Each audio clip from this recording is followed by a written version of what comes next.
Horrotober in the after-movie diner. Every year we do one, and this year is just the same. We've got scary people and they're talking on the show. We're watching horror movies, you know exactly how this goes. Ha ha! It's Horrotober in the after-movie diner. Won't you listen to us, please? And if you like what you hear, rate and review us on iTunes. Ha! Oh, I love Horrotober. It's my favorite part of the year.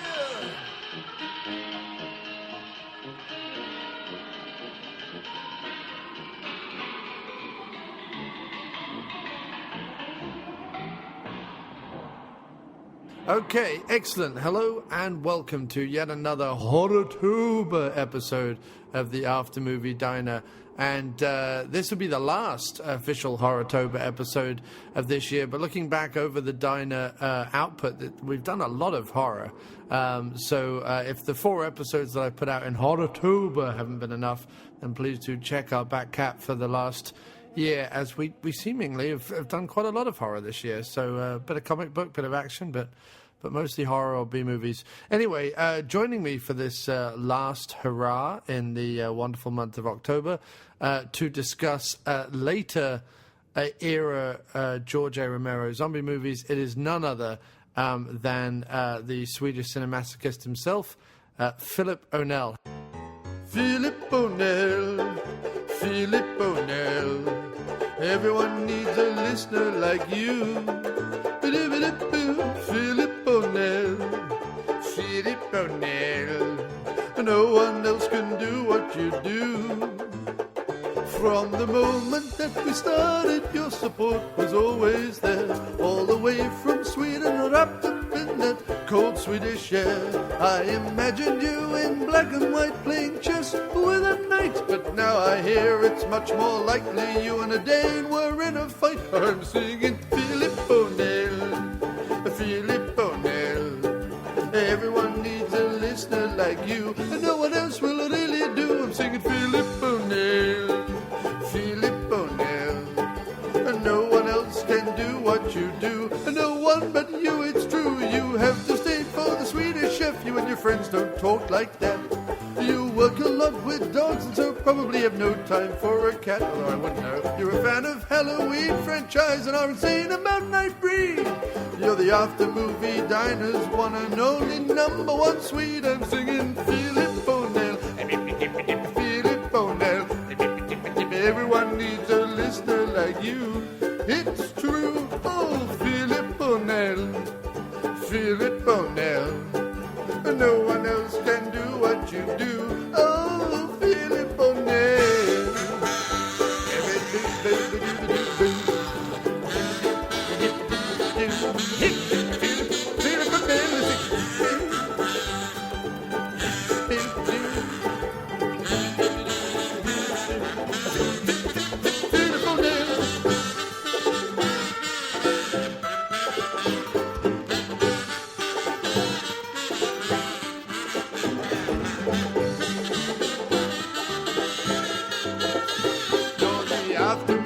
Diner's one and only number 1 Swede. We're singing Filip Önell. All together now, Filip Önell. Everyone needs a listener like you. Why don't you all sing along? Come on now, Filip Önell, Filip Önell. No one else can do what you do. Oh, yeah, now, Filip Önell, Filip Önell. Everyone needs a listener like you. Oh yeah. And no one else. Well, hello, sir. Hi, John. It's a pleasure to be back on this podcast. Well, it's always a pleasure to have you, Philip. And last time you were here, which wasn't that long ago, we did Lucio Fulci films, which I think that episode went down a storm. I think people loved that. And this time around, I am flying in the face of podcasting convention because normally when George A. Romero is brought up, it's brought up either people do deep cuts like Martin or The Crazies or something like that, or they do the first 3 zombie movies. They do Night, Dawn, or Day, or I mean, possibly they do. I don't know, the Dark Half. I mean, I was just on an episode where we did Monkey Shines, but I mean, possibly they do Night Riders and Monkey Shines and Dark Half and things like that. But the 3 that people don't really like to talk about, or indeed the 3 that people like to attack, seemingly mercilessly, and I think quite unfairly, is Land of the Dead, Diary of the Dead, and Survival of the Dead. And we want to touch on those this afternoon. Yeah, I just kind of brought it up for you. On Facebook, I think, hey, you want to talk about Romero? And you were like, let's talk about the later ones, not the early ones, because those ones have been done to death, like you said. Yeah, that's really my only reason. I mean, anyone who listens to the show should know, or anyone listening to me on Profondo Cinema guest spots or whatever, should know that I'm a huge Romero fan. I like Night, Dawn, and Day. I don't get obsessive, like in terms of I don't have all the collections. I haven't picked up every copy of Dawn of the Dead that's ever been made or whatever. But I mean, I really, really love the films and know them inside out. So. Oh yeah, I'm a big fan of Romero. I mean, his films are entertaining, and he's also a great idol, I think, if you're into filmmaking, because he's a guy who's always been working outside the Hollywood system and making films on his own way, independently. With the exception of Monkey Shines, which was his first studio film, actually, and he had a lot of problems making that one. Yeah. But you look at Night, Living Dead, which was, of course, a groundbreaking film in every perspective. It was really the beginning of the modern horror genre with that one. And then he went on with Dawn of the Dead, of course, which was as well groundbreaking. And then it was Day of the Dead, which it's sort of, that one gets dismissed a lot and doesn't really come up very much, except maybe by diehard horror fans, but that's the one actually is my favorite of his films. Yeah, I mean, I dance back and forth. At any one point in the year, Night, Dawn, or Day could be my favorite. I think picking my favorite between those 3 is a bit crazy, but I love Night. It's a very important film for me. But Dawn of the Dead, I like Dawn of the Dead a lot, but it's the one that has been really talked to death. That it's sort of tough for me to watch it now and enjoy it to some extent. I mean, it's Day of the Dead, I feel it's just the most, technically the best one, I think. It's just the tightest one of his films. I feel like the ideas are just at their best in that one as well, I think. And I feel like what's great about Day of the Dead is that Romero gets to say exactly what he wants to say, finally what he really wants to say in that one, which is that humanity is just, we're fucked. We're not going to survive this. It's over. And in Day of the Dead is such an oddly optimistic film, even though I always thought it was a depressing film. But when I rewatched it, it's really optimistic about the end of humanity. If you look at it, it's like, yeah, we're fucked. It's over. Let's just the zombies are taking over. Let's just move on and go, and let's just move to an island somewhere and just live out the rest of our days there. Which is so great, because you look at World War C, which came out, what was it, 2 years ago. Brad Pitt is running away from zombies in that one and ends up saving the world, But here's a movie where... Yeah, but what was World War Z? World War Z was awful. From start to finish, it was awful. I mean, running zombies was bad enough. Like, running zombies, we all kind of went, oh, for fuck's sake, really, Zack Snyder? We have to do this? But then, running CGI zombies. And at that point, you just have to say to yourself, well, for fuck's sake, that's just ridiculous. And then we get Brad Pitt with a little hipster scarf running around. Who can be bothered? You know what I mean? Yeah, it's just a big Hollywood movie where at the end of the movie, Brad Pitt saves the day. Yeah, it's just awful. Yeah, and again, that's what's so great about looking back on Day of the Dead. It's not about saving the world. It's about saying, we can't save the world, Well, the interesting thing about Day of the Dead and versus, like, Night has this kind of, with hindsight, look at racism or the idea of the other, which, to be honest, if we go with Romero's actual account of it, that was not something they even had written in the script, so it wasn't even an idea. Yeah. And then off the back of critics saying that, when he came around to do Dawn of the Dead, there is this sort of... supermarket, shopping mall, consumerist culture type thing in terms of but again, it's a fairly broad and hardly in-depth look at that stuff. It's just a case of this is a place that was important to them, they come back here, and then you see the corrupting influence of, well, what if we just hang out here and play house kind of thing.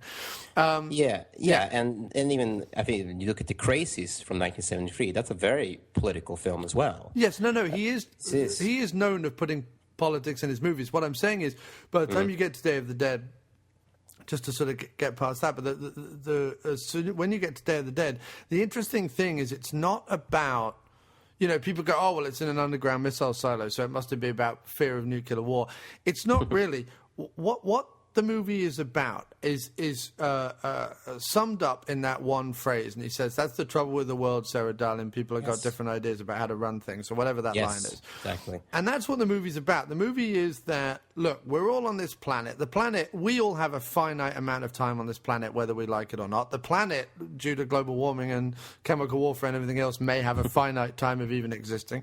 So, what we choose to do with our time here is important. What we choose to do with our lives here is important, and we shouldn't necessarily stand around bickering, and we shouldn't it shouldn't be science versus the military versus regular folk. It should be, people working together. And it's a far more complicated, complex, thoughtful discussion and message that Day of the Dead is trying to have than any of the other two. It's just, it's not one that you can kind of sound clever at a dinner party talking about straight away, because it doesn't have a handy one-line, tagline kind of metaphor to it. Well, of course, Dawn of the Dead is about consumerism, don't you know? Like, you can't do that about Day of the Dead. It doesn't fit itself into one simple box, and it's possibly the reason why I love it even more. Yeah, and people just, I think, find it too depressing. It's like Dawn of the Dead is certainly a very fun film, but by the end of Dawn of the Dead, they all realize that what they're doing is pointless. Trying to live in this mall, it's just not gonna, you can't hang on to your old lives anymore. It's over. When the Dead are rising, civilization is over. They sort of I think where Dawn's failure is for me personally, and I know Dawn doesn't get criticized very much, and I still love the movie, and I'm not overly criticizing it, but I don't feel they do realize that. I feel like the female character realizes that from the very beginning, and she's sort of done with this playing house thing. She just wants it all to be over. So therefore, she doesn't like this whole idea of them trying to carry on and just sort of live out of these stores and things at all. But the other two are sort of perfectly fine to do so. It's only really Tom Savini's biker gang that show up that sort of make them think, oh, well, we can't do this anymore. Now, I know the biker gang is meant to be like it's meant to be a representation of, well, these are our things, and we have to protect our things, and we're not allowed to share. And I get that that's the message Romero's putting across. But the end of the corrupting influence of capitalism, it doesn't really come down to much more than, well, they want what we've got and we want what they've got, and, sort of thing. Yeah. And again, there's a really interesting discussion to be had about that. But and people have had it multiple times. In terms of the Day of the Dead, it probably fits more into my personal philosophy about things, and therefore I embrace it a bit more, because I don't have this human beings are wonderful attitude. I don't have that we're horrible either. I don't have it either. I don't have this idea that we're perfect and everything we do is wonderful. So. Exactly. So that's why, and of course, the most sympathetic character in Day of the Dead is the zombie. You can tell where Romero is starting to take sides with, which is the creature that is learns to become sort of human, I suppose you could say. I mean, become. Well, he imbues it with a little bit of empathy because he humanizes it as opposed to makes it a monster. And I think that the function of that more is to say, through all of Romero's movies, the zombies are not monsters. The humans are monsters throughout all of Romero's movies. Yeah. It's like Nightbreed. And right. And in Day of the Dead, he simply puts a human face on one of the zombies just to kind of drive home that message that, Rhodes is worse than Bub if we're going to start drawing arbitrary moral lines in the sand. Yeah, and it's interesting also about Rhodes is that in the film, I mean, did you notice that he never actually shoots a zombie? He only shoots innocent scientists. He only pulls his guns on, innocent people, and he tells one soldier to kill, the woman there. And you actually see that one guy there, Steele, you can see actually that he doesn't want to kill her because he's not as psychotic as Rhodes is. No, Steele's just having... Steele is a lout. He's just sitting around down there having fun and making loud jokes. But, I mean, I think when shit gets serious, he doesn't want to kill anyone any more than anyone does. I mean, I think they're all just a bit stir crazy. Yeah, I mean, and also, I mean, people love Rhodes, and I love Rhodes. I mean, it's a great performance by Joe Pilato, but people always say, like, Rhodes is a badass, but he's not really a badass. He's a crazy coward. And no, completely, yeah. Yeah, I mean, Steele, in many ways, is more of a badass, because he's the one who, at the end, fights his way through the zombies and, kills himself when he knows it's over for him. The real badass is the Whirlybird pilot. He's the badass. The Whirlybird, yeah. Yeah, he's amazing. The Jamaican dude is great. just I forget what his name is, but he's incredible. And I understand that, like, to talk about the last three Romero movies, it's difficult without kind of referencing the first three. I think that the thing with Day, and the reason why I think people don't like. I mean, I saw Ebert, and I watched the clip of Ebert and the other guy, Siskel, discussing it. And every time I watch Siskel and Ebert clips on YouTube, I think, did they like any movies? Did they ever like any films? I mean, I know Roger Ebert is hailed as this amazing critic, and even one of my icons, Werner Herzog, considers him to be an absolute master of film criticism. But he's just an arse. Everything. Like, he watched Day of the Dead. He's like, well, it's just grotesquerie. It's just violence. It's just this. And I'm like, but that's not the point of the movie, you moron. Like, it just drives me nuts. I remember when I discovered Siskel and Ebert I think it was on YouTube then, and someone had put up all their they're all on YouTube. Yeah, and there's actually some sort of site called siskelandebert.org where you can watch all the reviews. But anyway, I watched them, and you go back to their old ones from the 80s, and they were really hard on horror films. Yeah. But it was so funny that Ebert hated I Spit on Your Grave. Yeah. He absolutely hated that film. But you know what he loved? He loved Last House on the Left. The original Last House on the Left. Right. He gave that like 4 stars, and I'm like, dude, it's the same. It's the same movie. Right. It's a rape revenge film. And Last House on the Left. I mean, I love Wes Craven and all that, but that's a terrible movie. That's a really bad. I mean, I've seen them both once, but I don't watch films like that. I don't find them entertaining or interesting. No, it's not good at all. It's not a good film. And it's a strange thing with Ebert. Like Ebert, complained about, and have you seen their Halloween review?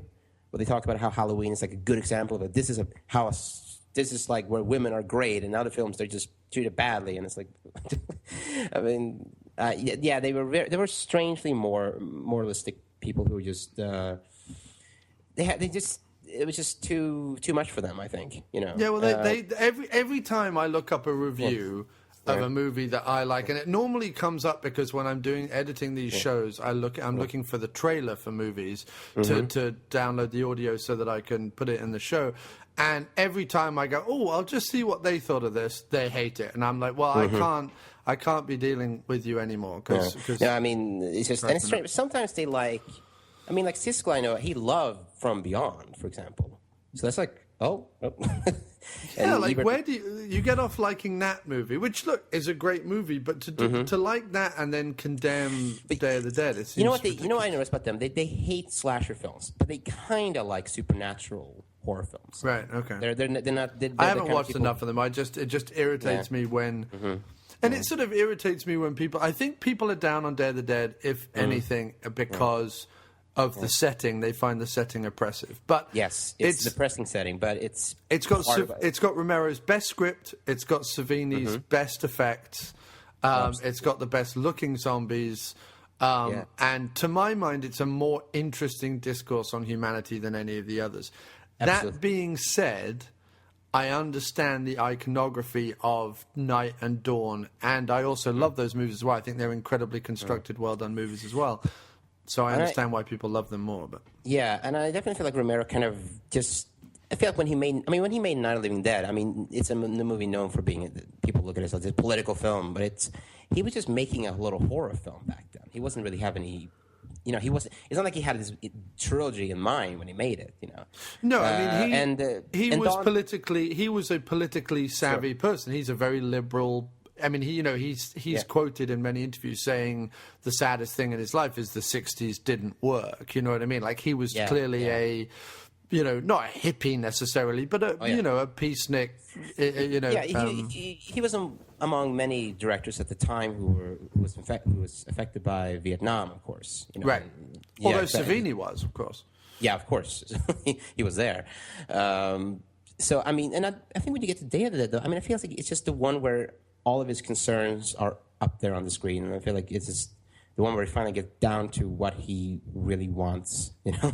Yeah. And yeah, I think it's just a great little film. I mean, sure. I mean, I could definitely wish certain things were in there. I could have made it maybe expanded a little bit more, but I do love it. I think it's in my top 10 zombie films, certainly, and it's grown on me over the years. First time I saw it, I didn't like it at all because it was so depressing. But now that I am a cynical adult, I just... Yeah, it's great. And it's got a fantastic soundtrack. I mean, it's got one of the best openings of any of the movies. I mean, I love Dawn of the Dead opening. I love the claustrophobia of the TV studio and the arguments going on there and so on. But I think I love more the abandoned Floridian streets and the dum dum dum dum dum dum dum dum hello. I just think... Yeah, and the Dead Rise Again and the alligator and all that. I just think that's all great. I love all that.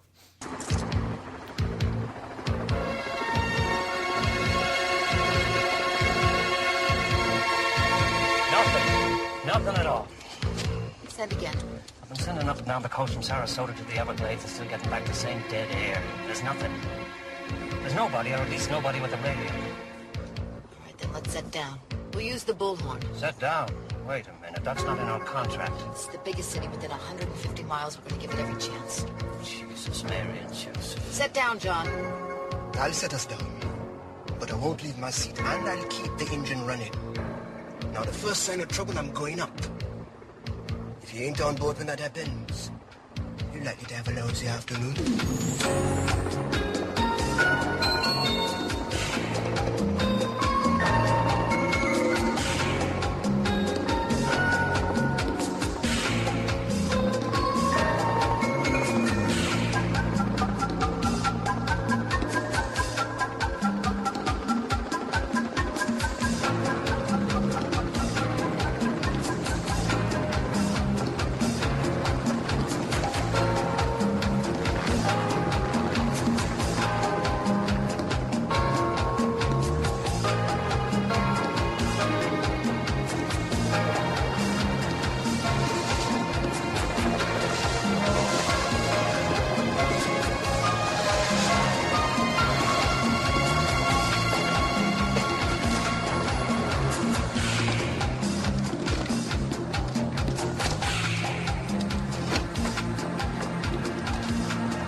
Calling anybody on this frequency.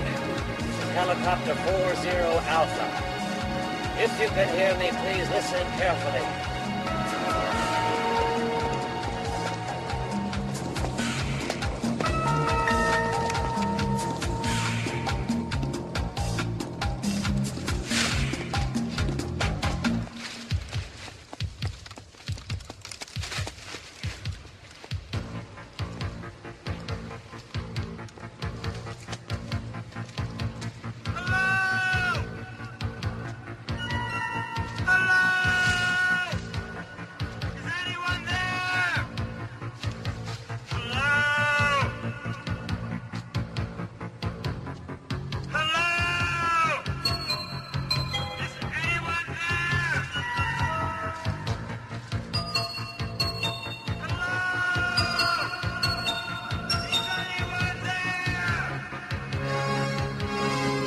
I just think that's all great. I love all that. Yeah, it's a very peculiar score. You get like guitar strings or something like that later at the end of the movie, which is, yeah, very electronic guitar. Yeah, which it's so strangely optimistic. It doesn't get really that depressing really, when I look at it now. It's so oddly optimistic, and it's a fun film. And I feel like yes, what its message is, to quote the Beatles lyric, is "Life's too short for fussing and fighting, my friend." Is what it is. That's and what the world needs is definitely an intelligent Jamaicans, zombie. Intelligent Jamaicans who sit around and say things like, "This is a 40-mile tombstone," which I love as well. But isn't Romero trying to say that what we really need are zombies like Bub?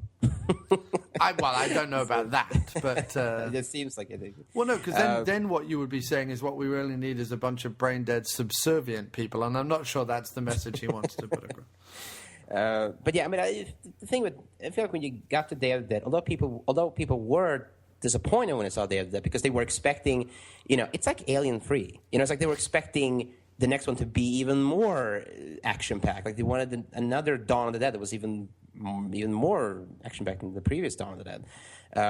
Again, just like Alien Free, very depressing film, kind of nihilistic film. So when you get to the new ones, and it's, what is it, 20 years later or something? Well, it's 10 years later. It was in the 80s. Yeah. And in fact, I mean, Romero, after he made The Dark Half, which was, again, a studio film which he had no control over, and that one was a flop, he kind of disappeared a little bit in the 90s there. Are you talking what distance it is between Day and Land?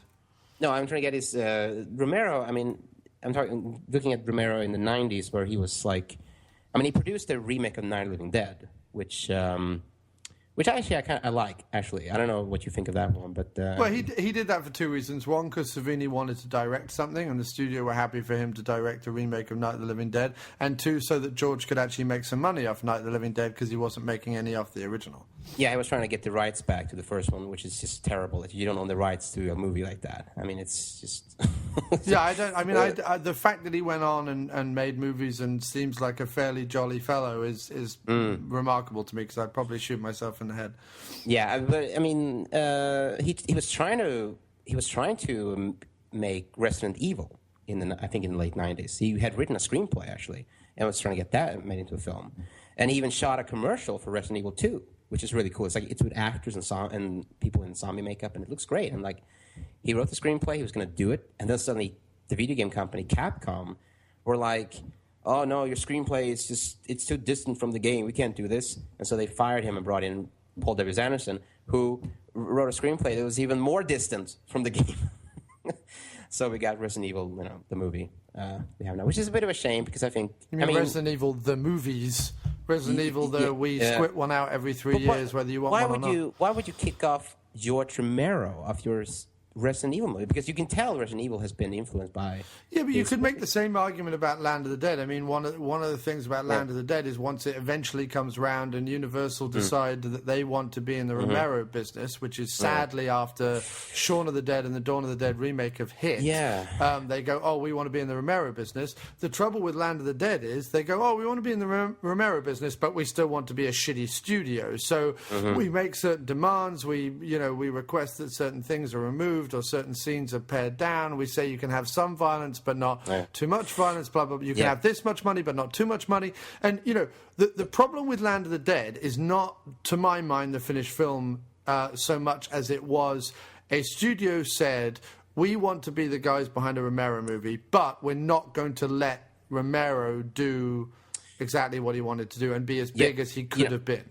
And he wanted to have he wanted the main lead to be a black man, and he wasn't allowed to. They told him, like, no, we can't sell this movie in Europe if you have a black guy in the lead role. So he, which is amazing. I mean, that should be like, people should be protesting against Universal for right. I mean, I hadn't heard that, and to be honest, Romero said that at a screening at some movie or something. To be honest, talking about these movies, I'm going purely from a viewer, not a. I mean, a lot of the time when I do movies, I do look into them and I do research and whatever. I think there is a time and a place for that, and I think if you have any trivia, let us know. But I'm just Land, saying, Diary, and Survival they're interesting from a sort of fanboy view review type place, which is where I'm coming from. Yeah, just saying. You mentioned that he didn't. Yeah. The studio had control. Yeah. He didn't have much control. They did. Yeah. So I mean, this was after Shaun of the Dead, and Simon Pegg shows up there as a zombie. Actually, doesn't he? Yeah, I mean, the joke is because Shaun of the Dead is a comedy, or is marketed as a comedy. No one ever talks about the message or the metaphor in Shaun of the Dead for people who are commuters, people who sit in pubs. There is a Dawn of the Dead-like message in Shaun of the Dead about the way we waste our lives and the crap we go through and commuting and sitting in pubs and doing mundane things like birthdays and whatever. There is stuff in there that no one ever talks about because it's a knockabout comedy. Also, nobody talks about the fact that the third act is not a comedy at all. I mean, there's a lot of very serious stuff in it as well. So. I think that movie had an impact on Romero. Actually, I think that Yes, sort it of had a changed huge, his, yeah, it had a huge impact on because him. his movies started to get a little comical, especially with Survival. I don't know. I think he felt like he needed to almost You see, make them people more. say this, but I mean, Dawn of the Dead has a pie fight in it. Land of the Dead, Oh, Dawn yeah, of the sure. Dead has Oh. a pie fight in it. Day of the Dead has some of the funniest lines he's ever written in it. I mean, yes, it might be during an argument or whatever, but there's some fantastic lines in Day of the Dead. It's certainly one of his most coherent scripts. So in Land of the Dead, I think the problem with Land of the Dead in terms of audience reaction was that everyone has this rose-tinted nostalgia, nobody goes near night, dawn, or night or dawn opinion on it.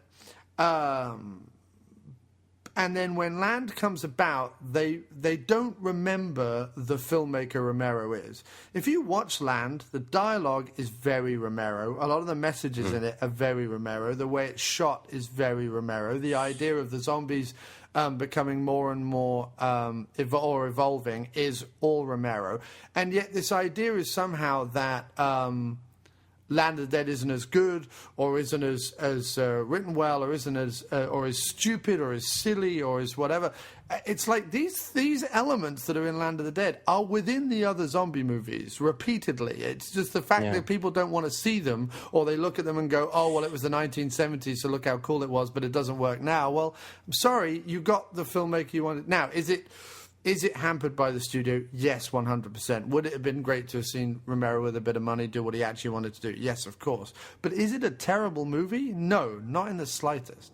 It's watchable. I mean, I remember seeing the trailer for the movie, which was like, first it was night, then there was dawn, then there was day, and I'm like, oh my God, there's a new zombie film, and I saw it from Romero, and I saw it in the theater, and I had a fun time. I remember watching it. I mean, it doesn't. Something about it doesn't quite. Something is missing from this film, and he's got the budget here. I mean, he was able to do things he couldn't do in Day of the Dead because of budget restraints. But there's something about the film that just doesn't. In the end, it's got that Romero thing going. It's got the political aspects got to it. It's got the themes. It's got the. I think it sort of comes off as a little bit. I'm not sure if I should say hollow, but it just sort of feels like it's comic booky. It's futuristic comic booky. It's very weightless. It doesn't have any. Well, it's a futuristic comic booky action movie version of zombies. But sure, and it's not. I'm not sure. This can't be a sequel to Day, because in Day of the Dead, it's pretty much humanity's pretty much over. But here suddenly there's this giant city, and like there's this strange community now, and they're talking about going up to Canada, which they always do in horror movies. Always talking about going up to Canada. Well, all we know is that 100 miles up the coast each way from Florida, everyone's dead in Day of the Dead. I know what you mean. But it feels too. Yeah, but if you said that Dire of the Dead, told me that Dire of the Dead was a prequel, then in Dire of the Dead that's set in the modern time, so this must be a reboot of some sort. It must be. I mean, all of his films are really Night and Dawn, and they're not really sequels. Like they're thematically connected, but they're not really like. No, they're sequels in terms of the fact that in Night it starts, in Dawn it continues, and in Day it's sort of over. Yeah, because Night takes place in the 60s and Dawn takes place in the 70s. So there's I mean, I don't want to really get into like whether Land is a sequel to Day of the Dead. No. What I'm saying is it's not. It's definitely not. It can't be a sequel. Well, I mean, again, that's a debate. Pointless. But sure, whatever. Why I said it with Diary as a prequel is because Romero has said that the military figure in Diary who attacks the Winnebago is the same military figure as in Survival. Is it? Yes. They're called. I believe they're called different names. Let me just look it up. I believe they're called different names because he doesn't own any of his zombie films. He doesn't own any of them, and therefore he's not allowed to use the same characters or something. Well, wait. Is it the same actor? It's the same actor, yeah. It's the same actor. Oh, yeah, okay. It's that douchebag, okay. Well, I mean, whatever. Alan Van Spang is his name. Is that his name? Yeah. Yes, okay. Alan Van Sprang. Okay, and in...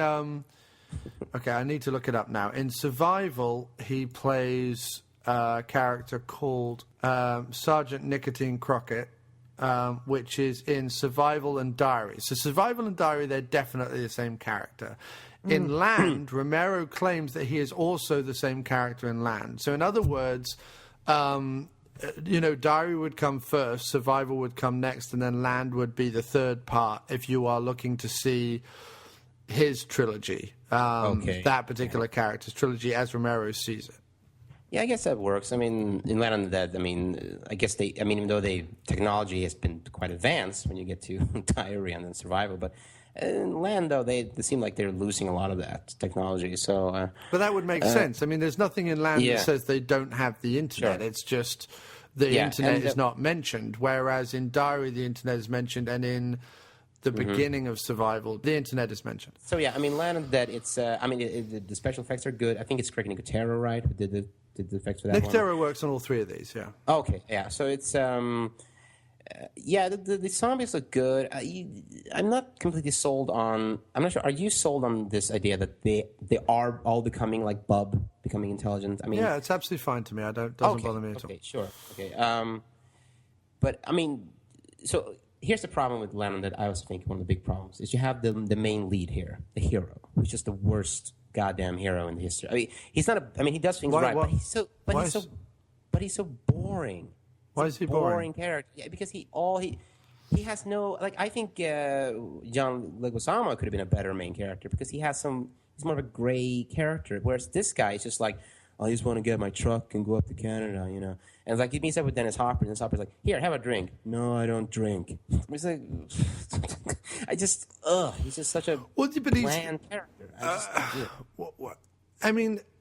What's he meant to be? Like some sort of big swashbuckling Ash-type character with one-liners and punching people out and all that I don't kind of know. I don't know what he's supposed to be, but he just bores me. I mean, I think it would have been better if they had John Leguizamo as the main character. Leguizamo gets enough of screen time. I mean, he gets all his ambiguity. Sure. He gets to be screwed over by Hopper. I'm just saying, I don't think the main characters in this one are as strong as they were in the previous films I've seen of Romero. See, the only thing that bothers me about this movie, Land of the Dead, because I have no problem with any of the stuff that other people have a problem with. My main problem is that the message gets muddled.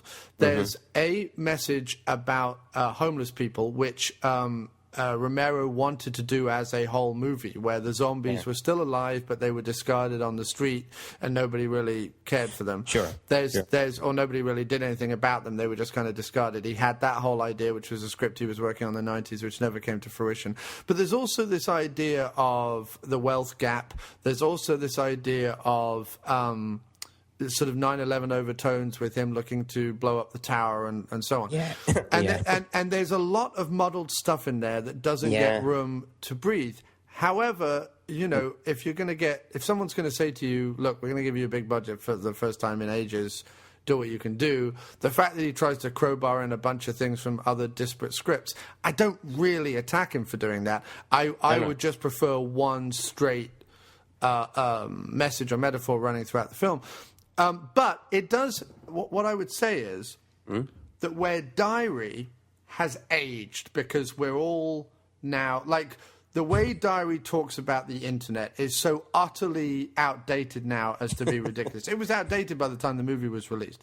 But Diary only gets worse every new time you watch it, because you're like, a few thousand views, that's ridiculous. People are literally becoming YouTube millionaires and whatever. It's ridiculous to even think that any of this is important. However, Diary, when it came out, was kind of precedent because it's talking about what people would do with the Arab Spring and what they would do with Twitter and so on and so forth in terms of distributing global news and making people see the reality of situations. Now, Land, on the other hand, over time, the messages in Land have only actually become more relevant. Land is a very a film that predicts a lot of things, especially in terms of the wealth gap, especially in terms of how, if you look at the Irish guys who are all in that encampment, the barbed wire kind of market area where his mate lives, who he goes and gets medicine for, that's us now. That's who we are now. Yeah. And the government, the corporations, and everyone else are a Dennis Hopper's character. And that's far more relevant now than it was when Land was made. Sure. And that's all good stuff. What I think is just a problem with it is just that it's all great, talking about social commentaries and all that stuff. But in the end, I think that with Land of the Dead, I feel like I really want to enjoy this film because I rewatched it like a couple months ago, I think. Yeah. And in the end, something just sort of feels a bit false to me. I mean, the ending. I mean, the climax is pretty clunky, I have to say. And it's just the ending there where there's like, they're going to destroy the zombies. And he's like, no, don't destroy them because they're just like us. They're looking for a place to live or something. And I know what Romero's going for, but it doesn't exactly feel like... Well, they couldn't destroy them all anyway. They don't have the capability to kill them all. Okay, so. Sure. But I mean, like, and then they... And the city is lost. The city is dead, so... Sure, yeah. And then they drive off with fireworks in the background. And I don't know. I'm not sure what... I'm supposed to feel happy about this? Because, I mean, it doesn't... I don't know. It really feels like the studio just... had their claws in Romero here and just... But he's never been able to do... I mean, Dawn of the Dead has a terrible ending. Sure. But I mean... Night of the Living Dead has a interesting artistic ending, but it's not a particularly satisfactory one or a well-written one. It's just like they accidentally shoot Ben and drag him out and put him on a pyre. Like it becomes a social commentary, but it's not a particularly exciting ending. Day of the Dead has them at least on the island, but then can't resist doing a John Landis and throwing in a dream sequence there. I mean, if we're going to pick holes, his endings have never been strong. Sure. But I mean, I feel like it's okay. So in Land of the Dead, it seems like they have. Or they will have maybe eventually stopped eating people. They've just ignored that because maybe they realize they don't have any need to eat. But they're still dangerous, and they're still probably going to try and kill them if they ever come across them again. So I just don't quite get this sort of happy ending that Romero. Well, I tell you why. I tell you why it's confused is because I think that in Land, he is the biggest issue with Land is that the zombies are both meant to represent us in terms of like the disenfranchised, the poor, the whatever. But then he also has people who are actually disenfranchised and who are actually poor and who are actually homeless as well, with those Irish guys and the market people or whatever. I don't know what their names are, and I'm not going to bother looking them up. But you know what I mean, those guys who are hanging out outside the tower, people who do not live in Fiddler's Green. They are the disenfranchised and the poor and so on. And therefore, I think at the end, when he says, let them go off and have their place, that's meant to be a comment on us, the everyday person. But we already have the everyday person succeeding and escaping. So, because we've already overthrown the wealthy menace or the wealthy whatever. So... It's difficult because the problem... I tell you what the problem is. The problem with Land of the Dead is making it a zombie film. There is enough in Land of the Dead to do with the shelling of the green, to do with the power gap, to do with the homeless, to do with everything else, without there needing to be zombies in it. Dennis Hopper and his wealthy are enough of a threat to the way of life that they're living in for there need to even be zombies. I mean, most of the zombies, most of the time, spend their time... not attacking our main group of people, but just marching towards the city, the whole movie. And you said that the problem with it is that it's a zombie film. Maybe that's the biggest problem with it. And in fact, I was listening to a podcast that was about Day of the Dead, and someone said, like, this feels like a Planet of the Apes movie. And I felt the same way with Land of the Dead. You could rewrite this into an ape movie, a Planet of the Apes movie. Well, I don't think it needs any monsters in it. I think that... For the first time, Romero... No, I don't think it does. I think for the first time, Romero is making a movie that doesn't require the monster to be a metaphor for something. I think it's all in there. Or either that, or you get rid of the homeless people living outside the green and you make them zombies. Sure. But then that way the zombies do represent us. Sure. Do you know what I'm saying? saying? But we're going to be realistic, of course. Yeah, but then we have to be realistic here. Of course, Romero wouldn't be allowed to make his films if they weren't horror films. No, of course. No. But again, what I'm saying is a lot of the criticism people, like you either get a film or you don't. You either like a film or you don't. Land of the Dead to me is sort of like a futuristic end of the world kind of Mad Max, kind of something else, kind of whatever.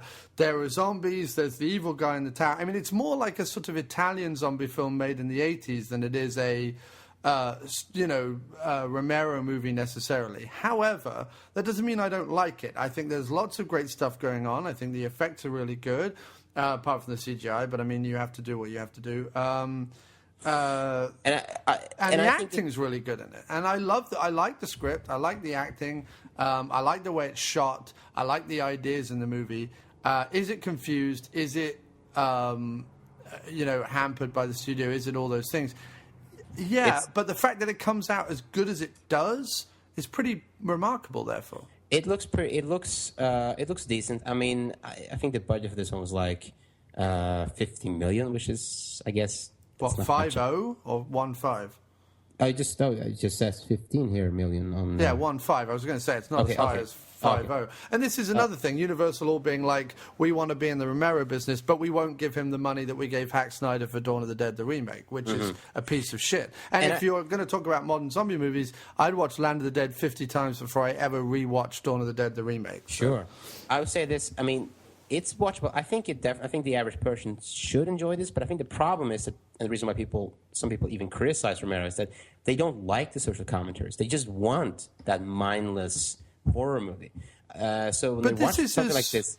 This is the closest he gets to doing a futuristic action movie where the commentary is secondary. But I think people had just the biggest problem with intelligent zombies. People just could not get into that. This was just coming out. I mean, this was 2005. This was 1 year after the Dawn of the Dead remake. So people were just still feasting on that remake and going, oh yeah, another zombie film. And then like, wait, what? What's this? They're intelligent? What's going on here? This is stupid.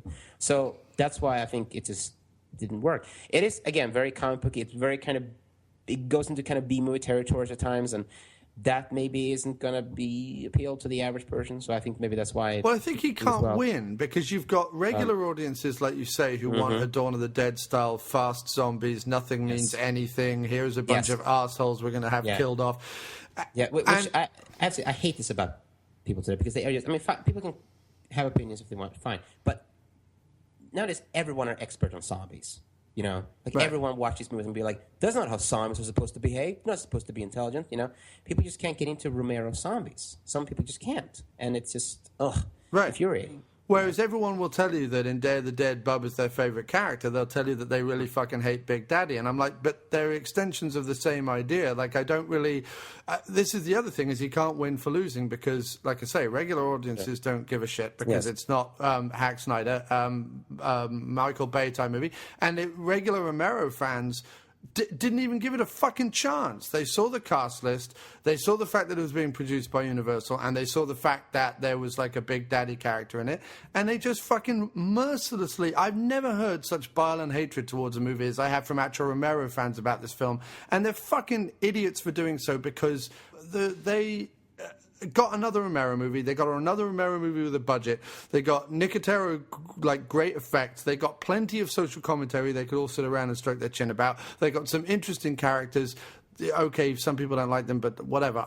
They're fine. They got a good script. Then let's say, forget the characters. They got a good script, and for people to attack this, when George Romero made a studio-based zombie movie, every single one of his fans and every horror fan, everyone else, should have come out to support it. Because was it going to be the best film ever? No. But did it mean that he could have gone on and made more movies if we'd all fucking gone and bought a ticket? Yes. And they didn't do it, so fuck them. Yeah, I mean, I just think I think even Romero fans at that point were just so... I think everyone just had their own idea in mind of what zombies should be, and they just didn't really, agree with where Romero was taking the zombies. Which, people have asked Romero, like, what do you think? Why do you think zombies are so popular? And Romero has said, like, I don't get it. He doesn't understand why zombies are popular. Like he doesn't get why people dress up like zombies and have these zombie walks. And he thinks he said it's just video games. That's probably the main reason why people are obsessed with zombies the reason why people are obsessed with zombies is it's a cheap it's a cheap horror movie you can make at home. Yeah. You can get all your friends together. And, you know, the reason why the zombie craze proliferated is because there's an inclusionary idea of it. Anyone can put some blood on their face, some grey on their face, but you don't moan. think you don't think it has something to do with video games? No. Those Resident Evil games, you know, I mean, and zombies are in every single goddamn video game. I mean, they're always an enemy for people to shoot. Right, but they're in every goddamn movie on Netflix as well. I mean, you know. Yeah, I mean, talking about not everyone watches movies. There's some people who just play video games. And I think, and you see zombies in like, kids. All I'm saying is I don't think it's exclusively to do with video games. I think it's to do with that anyone can be a zombie.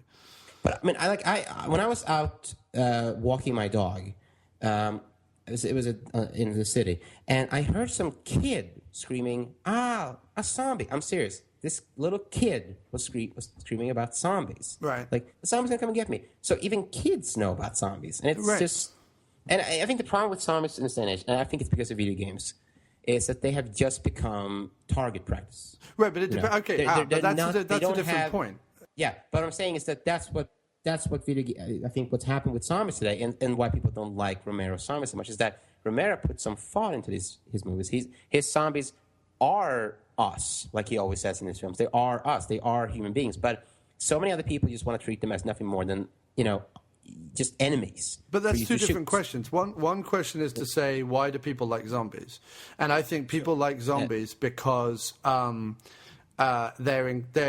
are outcasts. They are the disenfranchised masses. They are us.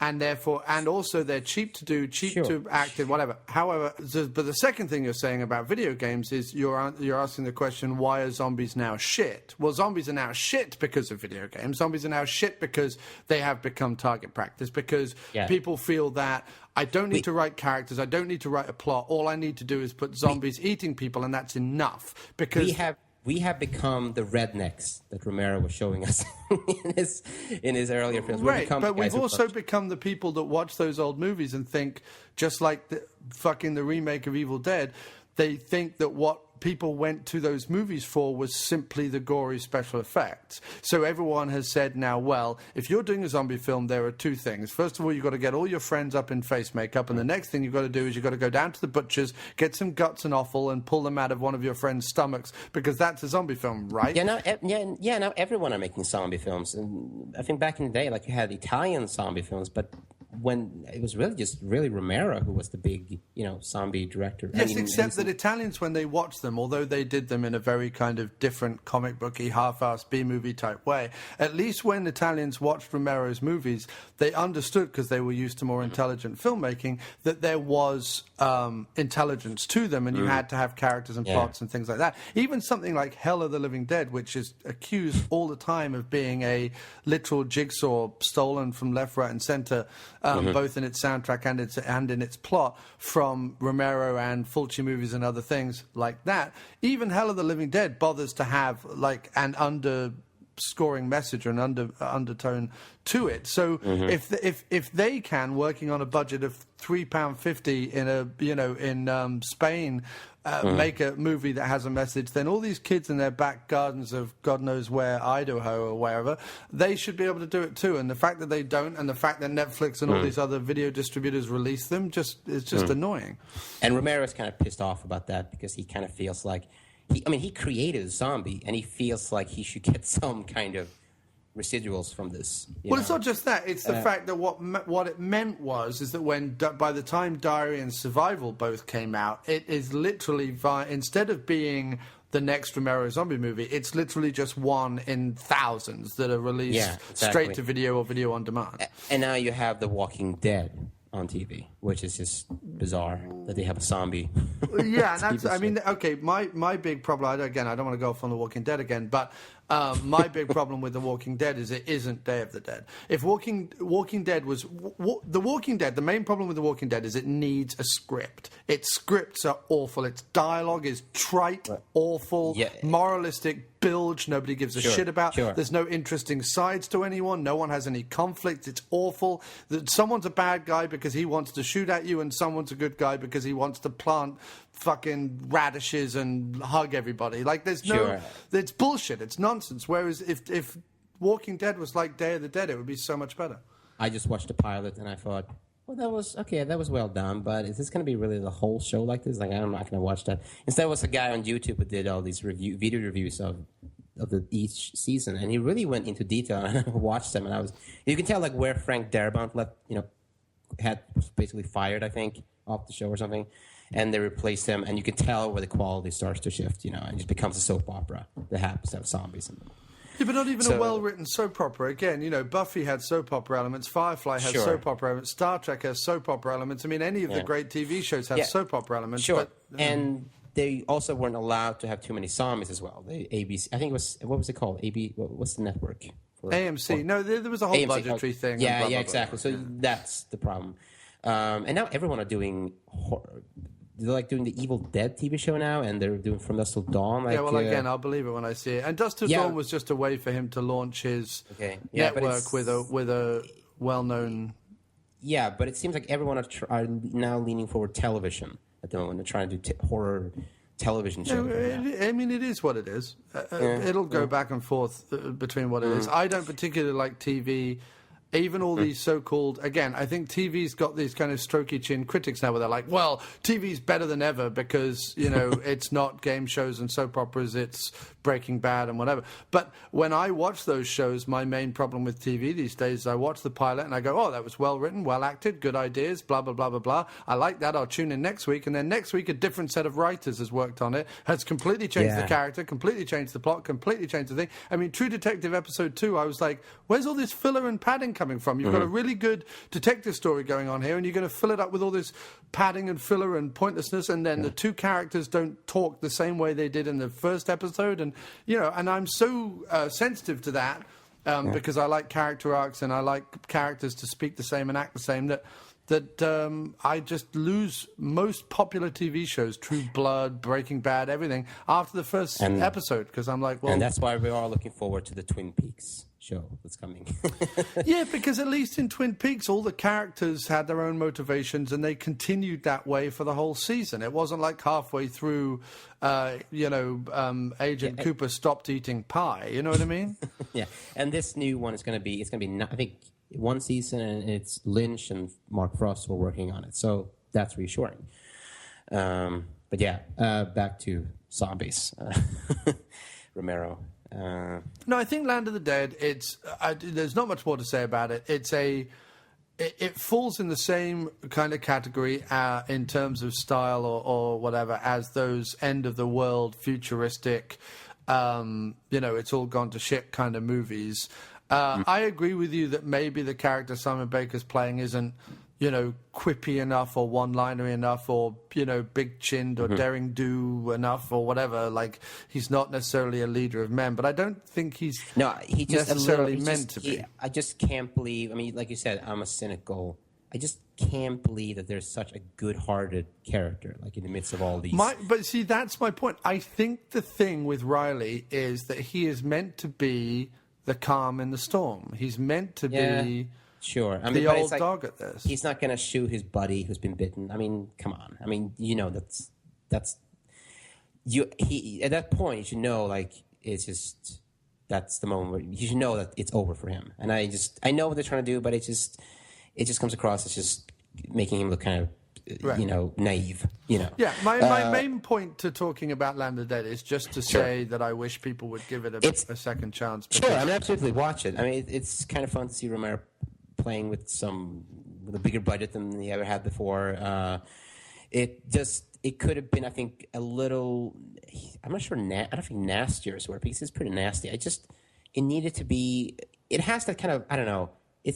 Sometimes it's got that kind of sci-fi channel look and feel to it, and I just want it to be a little darker, I suppose, maybe a little bit. I just love where he went with Day of the Dead, and I almost want that in that film. I suppose, I don't know, but yeah. It's watchable. Just be prepared to.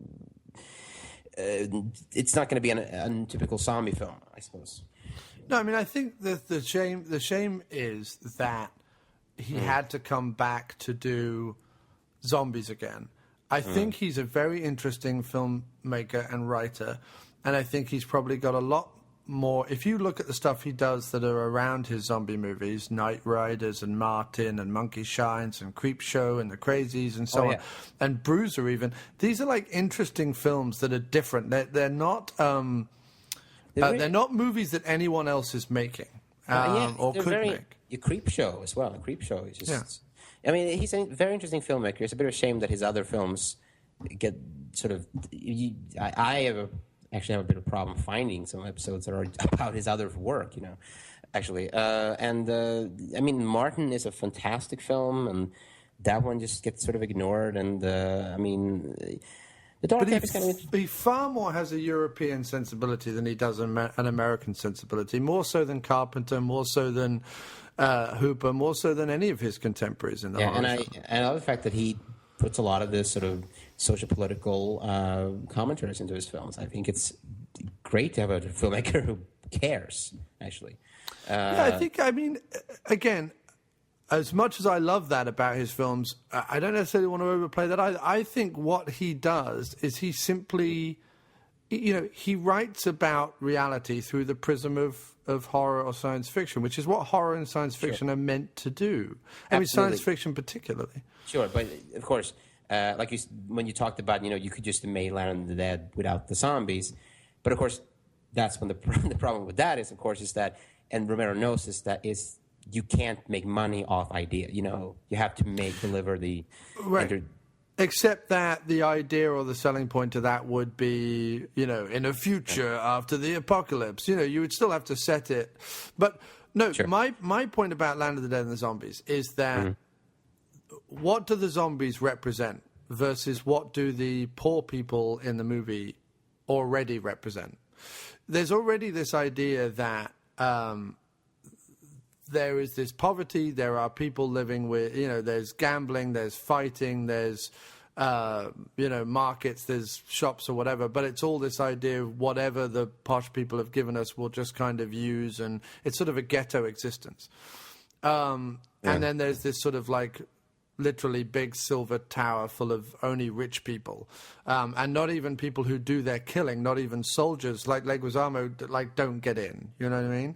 Mm-hmm. And that these are all important messages to put across. My thing is if there are already people in the movie that represent the downtrodden, what do the zombies represent? Do they represent just more of the downtrodden? Is it that Romero is making it so that there really isn't a line between us as the downtrodden and the zombies anymore, that really, the zombies are the only people, if he's going with the homeless metaphor again, the zombies are the only people that the working class or the poor class can look down upon, more so than they're already being looked down upon by the upper middle and upper classes. Yeah, it's there's some rather weird and all. It's that. Yeah, I'm not entirely sure what the zombies are. I mean, he's always said that they are supposed to be the blue collar types of the people. The ones who are the. But then he represents the blue collar already by having blue collar people in it, so it's difficult to know. Yeah, it gets very confusing then. But he has good intentions with the film, certainly. Oh, very good intentions. And I would be interested to know if Diary, Survival, and then Land had come out in that order, whether people would like Land more. Yeah, I don't know, really. It's... because Diary... Let's move on to Diary now, because we spent a lot of time on Land. Let's do it. News agencies are reporting accounts of the dead returning to life. What's that? What was that? You can't talk about it. What is this about, Jason? This turns out to be a big thing. I just want to record it. For this sort of failure of what government agencies support organization. Looks hurt. It's all burned up. The problem doesn't seem to be that people are waking up dead. The dead people are waking up. It's not going down! Get in the head! No, please! They're not getting the truth from anybody else. All that news is a pack of lies. I'm dealing with this crisis. Now. You gotta know that this might be bad. I'm trying to get home to my family, okay? Don't bury death. They're shooting heads. You can start running out of food, water, gas. You can start shooting at each other. Trust somebody. What would you do? Kill us? I think about it. Maybe one of them got in already. You're saying they're all dead? Yes. This is a hospital. There's nobody here.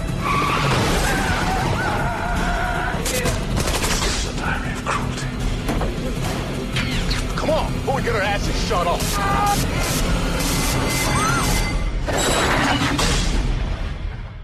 I can't do this anymore. Every time we walk in somewhere, somebody dies. Diary is, well, it's a found footage movie, which I think is, considering I'm not a fan of found footage movies, it's the best thing about it in terms that what Romero does with found footage is very good and very interesting and actually works as opposed to most found footage movies. And this was like, this was 2007. I'm trying to think, like, wasn't Wreck the year after, I think? The next year? Maybe, I don't know. Because it was, I mean, no, because you have a lot of found footage films now, and this was like really early, I think. Because a lot of it, Wreck is a year before this. Oh, it is. Yeah. But it wasn't released in like United States until I think 2008 or something. No, Wreck was released in November of 2007 in Spain. It was released in the UK in February 2008. It was released in the US. I don't know. Okay. Well, anyway, it's I think Romero. They had its DVD premiere in July 2009. Yeah, and I think they remade Rick just right away as well. But yeah, I mean, I think Romero went with this route because I think, first of all, he knew he wasn't going to get the money, the budget to make a real big, he couldn't make a sequel to Land of the Dead with the same budget, I think. And he thought, the media. Let's look at what's happening with the media. Oh, YouTube, the internet. Let me see if I can say something about that. And I mean, the thing that, first of all, they're using these incredible cameras in this film to film all this, unlike so many other found footage films. And the times where I'm watching this, I'm like, why is this even a found footage film? This could have easily been just a normal, movie. Right. Because everything is shot and edited like a typical film. And I feel because it's the idea that the students are making a film, and what we're watching is what they've put together at the end of the day. Sure. Which is a little weird when they're talking about, like, I added music to scare you. It's like, I'm not sure if anyone would really do this during a zombie. Well, he's talking about film. He's talking about filmmaking, and he's talking about the media. He's talking about the fact that while the news doesn't have music playing over news footage, it does have dun dun dun dun dun dun dun dun, like when the news starts, and then it has 15 people over the top of the news footage going, "Oh my God, how important is this news? It's the news!" Like it has all this noise and graphics and shit going on. You know what I mean? Yeah, I mean, and it's the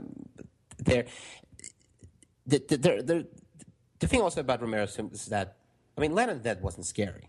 It certainly wasn't a scary film.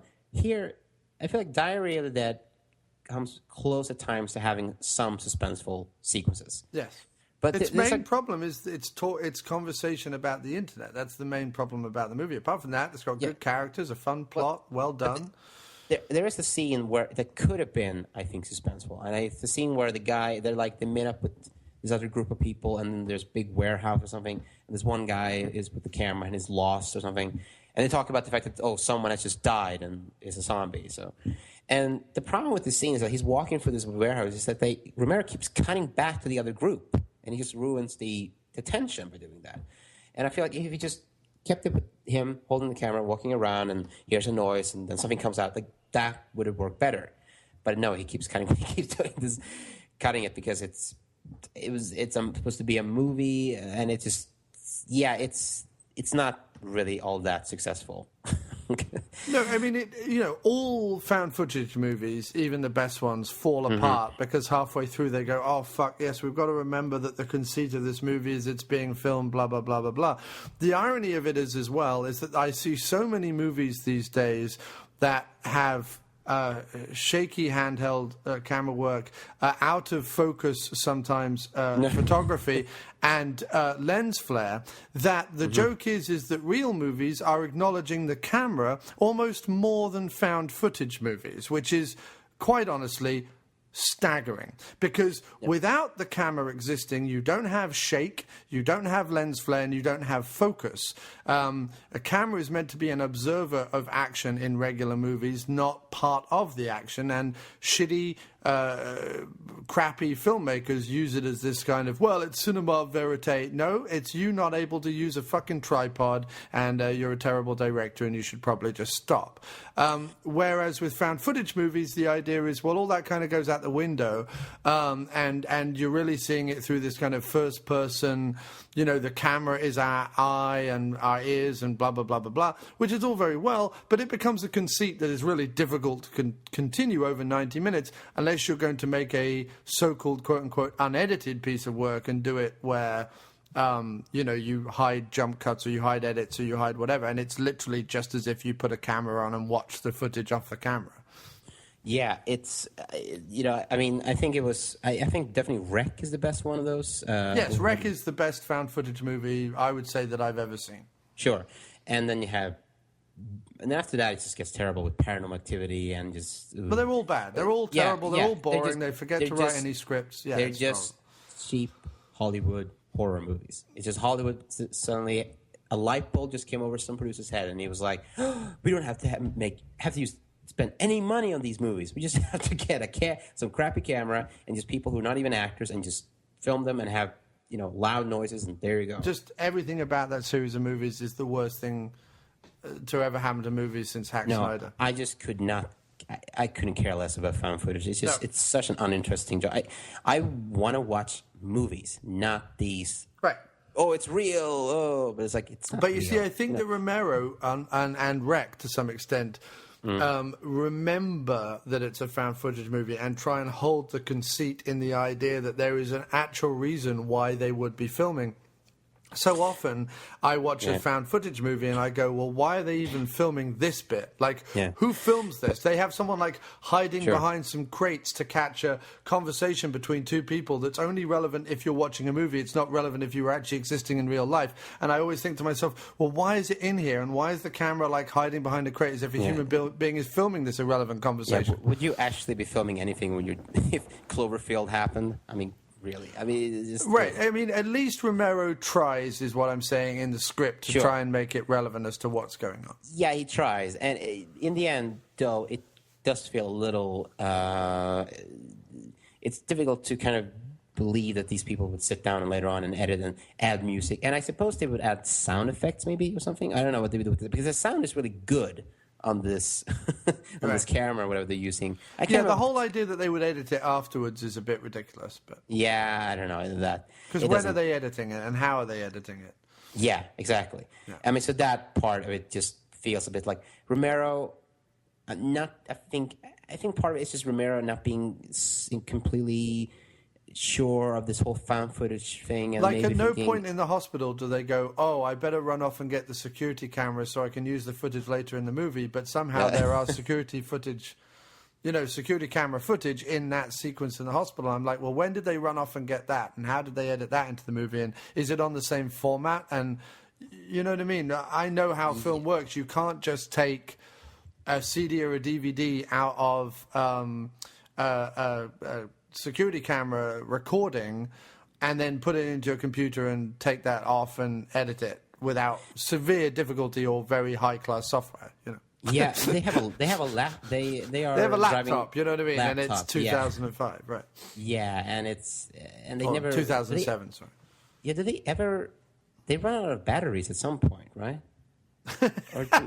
You would think so. No, at one point there's this big cumbersome sequence where he has to have the camera plugged in. I like how you're asking me this. Do you watch this afternoon? And I saw it like a few months back. I just watched this actually. Yeah, that's what I'm saying. Yeah, you just watched this. Yeah, I was like, wait, isn't the point when you can see the little battery? Yes, and they plug it in. It's in the hospital. He has to plug it in, and they can't move the camera away because it's plugged in. Yeah, and I love how the woman, like, she's in a room somewhere, she screams, ah! And then she comes back and it's like, look, I found another camera. I know they explain it later on, but like, still, come on, really. I would say out of all his zombie films, Diary is the worst. Yeah, although I would say it's the one though that where he almost managed to make, I think again, finally at least almost scary. I think suspenseful. You know, that's fair enough, and I do like the characters as well. I don't hate on the characters. Sure. I believe in their journey. Sure. I agree with what they're doing. Yeah. Romero gets criticized a lot for being a little too on the nose with some of his writing at times, some of his characters. Like the woman who's like always telling the director, who's the director, the guy who's holding the camera, like who knows, Jeff. Yeah, she's always talking about like, how dare you using the camera like that? This is terrible. Like she's pointing out all the things, like the full, what Romero is just trying to say, which is is a little too much. The funniest character to me is this old guy who's with them all. The teacher. The teacher is the drunk teacher. Yeah, was supposed to be this British pretentious film teacher who, by the way, is really just a Canadian actor pretending to be British. Of course. Yeah, it's so fun because they're shooting this Mummy movie at the beginning, and Romero's trying to be all like Kevin Williamson here, but being like meta, like, oh, why do I have to, trip and my boobs have to fall out? Why is it always like that in horror movies? And they're talking about like, oh, we're making this stupid Mummy movie, and then this professor is like, no, there's this social commentary to this film. Which is just hysterical. Like Romero puts himself into this movie, at some point literally puts himself into this movie because he shows up as a police captain, which I love. I think that's the best thing. The funny thing. He's just Romero in a police uniform. Yeah. But that British guy is just amazing because he's just like, you can't shoot him. I'll take the gun and do it for you. That was fantastic, Philip. Your British accent. You should do that for the rest of the show. Yeah, certainly. I'll take the gun. I'll do it for you. Yeah, he's probably the fun. I think that's probably the funniest character to me because of the fact he's so British. But when I think about the opening shots of like that scene outside the apartment building, which is all done in seemingly one take, where there's the ambulance and there's the corpse on the gurney, and then the other person turns into a zombie and comes out. I thought that was technically that was a particularly well achieved sequence. That whole done in one take news footage bit at the beginning of the movie. Yeah, and there are times when I feel like this whole concept of someone running around with a camera during a zombie epidemic, that is scary. That could work. And there are times when this movie comes close to working, actually.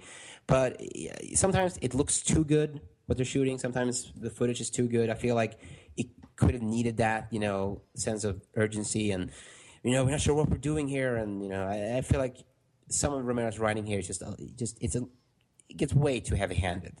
When you get to that, she's the main actress in this movie. She's like narrating the movie, and you get her voiceover like this montage of footage, like this is what all this filming is doing to us in society, and it just gets way too heavy-handed. That I agree with, definitely, yes. Yeah, it just gets way too... the funny thing was, I remember not renting this forever. I remember that for when this came out, I don't know when I eventually saw this. This came out in 2007. I think I didn't see it until maybe 2009. Which is unusual for me. Or maybe 2008. Maybe I waited a year. But anyway, it came out and I was like, can't be doing with it. Land of the Dead, I'm happy for that to be the last one I watched. And I waited and I waited and I waited. And then I sat down and I watched it. And the weird thing is when I sat down and watched it, first of all, I liked it. I didn't have too much of a problem with it. I enjoyed it. And it was maybe because I thought it was going to be so bad that when I sat and watched it, I was like, oh, there's actually some good stuff here. Yeah, when I first heard about it, I was like, oh, this feels like a step back, compared to Land of the Dead. It's like you expect again Romero to go even further off from where the previous one left off, but no, instead he does this whole, and it just doesn't feel like when you hear about it, it just doesn't feel like an important film. It just feels like whatever, Right, but when I finally watched it, I was like, okay, so this isn't too bad. I quite enjoy this, and so on and so forth, and it's quite interesting, and so on. now I've watched it probably, 2 more times since then. So maybe I watched this film maybe 3-4 times, I don't know. And each time it gets worse. Each time I'm like, this is horrible. The script is terrible, and the conceit about it being a found footage movie and all this talk about the internet like it's this magical thing. It just doesn't work. And the trouble is that all the other movies, Night of the Living Dead is racism, and Dawn of the Dead is consumerism, and Day of the Dead is human and philosophy, and a little bit of nuclear war, but I mean mainly philosophy and what are we doing in preparation for the end of the world, and maybe the global warming, things like that. And then you've got Land of the Dead, which is about the wealth divide and all the rest of it. All these movies have something which today you watch them and it's either even more relevant or is still relevant as it was when it made. The Diary of the Dead thing about like internet reporting and so on, it's relevant because, like I said, the things that came out of Egypt, the things that came out of Wall Street and things like that, they have, the internet has been an important vocal mouthpiece. However, it's just the hokey, seemingly old-fashioned and out-of-date way they talk about the internet in Diary of the Dead. It's not that the internet isn't a viable area for discussion, or that media or global media isn't a viable area of discussion. I think, what would be even more interesting would be a film now made about the internet, in which there's this idea that while everyone has a mouthpiece and while everyone is making protests and is putting forward political agendas, it's not actually doing anything. Because that's far more interesting, is the idea that millions of people can take to Twitter and millions of people can condemn something and the world carries on the same. It's not having... it is making dents, and to say it isn't making dents is wrong. It is making dents, and it is, firing grenades at the big glass tower, but it's really not... it's really not making the kind of big, broad, sweeping changes it thinks it is. I mean, even with the election of Obama, it's like that was a big, broad, sweeping change. Oh, wait, he's a politician like everyone else. All right, back to business then. You know what I mean? Like that would be a more interesting thing. The problem with Diary of the Dead is it's all like, oh, how many hits have we got today, Jeff? Well, we've got 100 more hits today. Wow, 100 more hits. Like, I'm just... fuck off, I don't care. Internet is bad, John. You know what I mean, though? That's kind of... It's a very naive way to look at what the internet... But again, you've got to credit Romero with kind of having pretty good prophetic ability and knowing that the internet would play a much bigger part in where people got their news from, where people learned news stories from, and all that. I mean, Romero has always said that his inspiration for his films was the news. He just put on TV and look at all the violence that's happening on TV. Because if you think about it, Twitter wasn't around in 2007, was it? It wasn't? I don't think so. I don't think Facebook was around in 2007. I mean, MySpace was, but I don't think Facebook was. And if it was in its infancy. And what I mean is that to predict the idea that now, if a famous person dies, or if a war breaks out, or if there's going to be a storm, or if there's a political protest, or if someone gets shot, or if there's a Ferguson, or whatever it is, you find out about it on Twitter an hour, 2 hours, 3 hours before it's reported on the regular news. I mean, I get all my news now from Twitter and the Daily Show. Oh yeah, I mean, if something happens, just search on Twitter and it shows up. Yeah, I mean, how does survival? I just watched Survival of the Dead. I don't even remember how it ends. I don't remember the ending. Survival of the Dead ends. No, I'm sorry. I mean Diary of the Dead. I'm sorry, Diary of the Dead. I don't remember how Diary it of ends. the Dead. Oh yeah, how the hell they go to that house. The mummy guy is there. All the people get killed in the house. There's some speech at the end. He's looking in a mirror or something. He's shaving. The British guy says something pretentious. Yeah, I think that's probably what it is. I think it's probably how much more pretentious could the end of this movie be? The answer is none more pretentious. I forget how it ends, but yes, I think you're right. I think it ends with, It's something about we suck. Yeah, we suck as a race. Yeah, that's fine. I don't care. Yeah, whatever. I mean, Diary of the Dead, it's just... I've seen it this year, but I forget how it ends. I saw it, and I don't think I'll ever.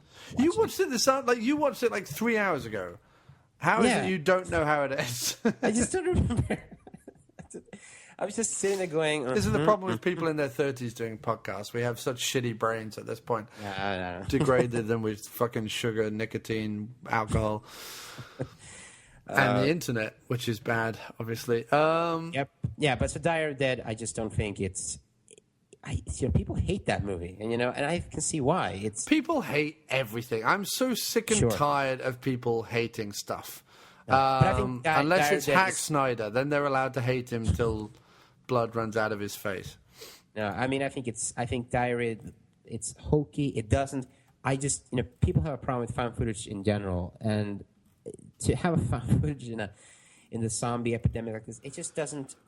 I don't know. It doesn't. It was an interesting experiment. I think it's got a decent enough script, okay actors, but it doesn't have enough to say or do with the material when there, I feel, is so much more to be mined out of the media and the media's reporting. I feel like the opening of Dawn of the Dead and some of the news footage in Dawn of the Dead does more to explain the reporting of the media than anything in Diary. Mm-hmm. Yeah. And that was, 40 years ago? So, Yeah. I'm just scrolling back in the Facebook group to find the thing that I put up and said, what is it that everyone has a problem with Survival of the Dead? Because I want to read out people's answers and just we'll sort of attack them one by one. But yes, on to Survival. Yeah.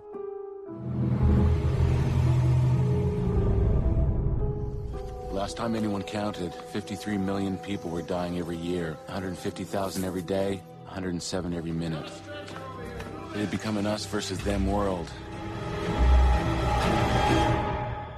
All we were looking for was a place where there was no them. Lousy times make lousy people. All the wrong people are dying. This island needs to be rid of them. We like it here. We think the best way of seeing this through is here. We don't want no place. We want some place. Like where? Like an island. It's an island off the coast of Delaware. Come on over.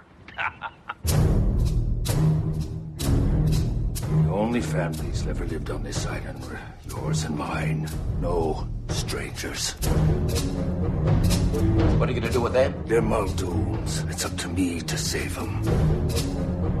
You can't save a person who's already dead. Somebody's gonna find a cure for this. A beautiful place to live. And to die.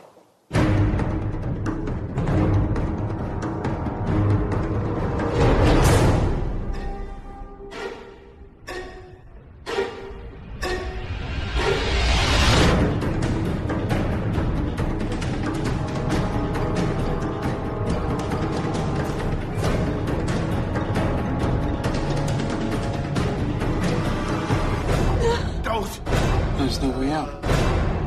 Will one of you give me some more bullets for this gun? We gotta get these things to learn to eat something other than us. Survival, which out of all his movies is the one movie where he's not making a zombie movie. He really doesn't. That's not what interests him. He wants to make a Western. Yeah. Yeah. And somewhere John Carpenter's going, oh, God. Yeah. Well, I don't know. He made vampires when he wanted to make a Western. Oh, yeah, that's right, yeah. But yeah, this is a full-blown Western with Irish. Well, it's Hatfield cowboys. and McCoy's on an island outside of Denver. With Irish cowboys. With Irish cowboys, yeah. The Muldoons and the O'Flynns or whatever his name is. I'm a Muldoon and I'm an O'Flynn. Isn't it O'Flynn and Muldoons? We're in Rawhead Rex territory. Yeah. Is it O'Flynn and Muldoon, was it? Yeah. I don't remember. It's O'Flynn. Whiskey. It's O'Flynn and Muldoon. No, it's... Again, I asked on the Facebook page, what's everyone's problem with Survival of the Dead exactly? Your first thing was, it's flawed, that CGI exploding head. Yeah, that's... that was really bad. Yes. That was bad. But if we take the CGI away from it, is it still a bad film? I looked at it and I said, okay, I've heard this was really, really bad, and I think the movie had something like what was the rating on IMDb? Something like 5 or something, just a 5, and it's just that's pretty bad. And I watched it. I was like, okay. I mean, Romero is trying to do something here. It's not just zombies stumbling around eating people. There's something here. There are themes here. Well, he does nothing with the zombies in this movie except, maybe we could convince them to eat horses. Like, that's really it. Yeah. And I'm like, but what happens when they eat all the horses? You know what I mean? Like, that's not a thing because, like, we eat animals. That's what we do. So why do we want to convince zombies to eat animals as well? Don't we just want zombies to die? Yeah. That's the problem. I don't know what Romero is... And also, I don't know if you're on an island and you think to yourself, there's a zombie epidemic. I could kill everyone on the island and then I could live happily and not die myself. Or I could keep them chained up and get them to cook my food. I mean, it's a bit mental. Yeah, is that Muldoon, the guy Muldoon, who looks like... yes. Yeah, who looks like Lawrence Turney. Yeah. These are all unknowns. They're all Canadian actors, I think. Yeah, I recognize the guy who plays. What's the name of the guy with the long hair again? Is he No, he's not O'Flynn. Muldoon. He's O'Flynn. Flynn. He's Paddy O'Flynn. Yeah. You get off this island, O'Flynn. We don't want none of your type around here no more. We Muldoons have always lived here and we'll live here till the day we die. Yeah, that kind of thing. We run out of whiskey. Yeah. And I'm going to fuck your daughter, O'Flynn. You see if I don't. But I recognize that actor who plays Flynn. He's been in a lot of... In fact, he was in the Fog remake, in fact.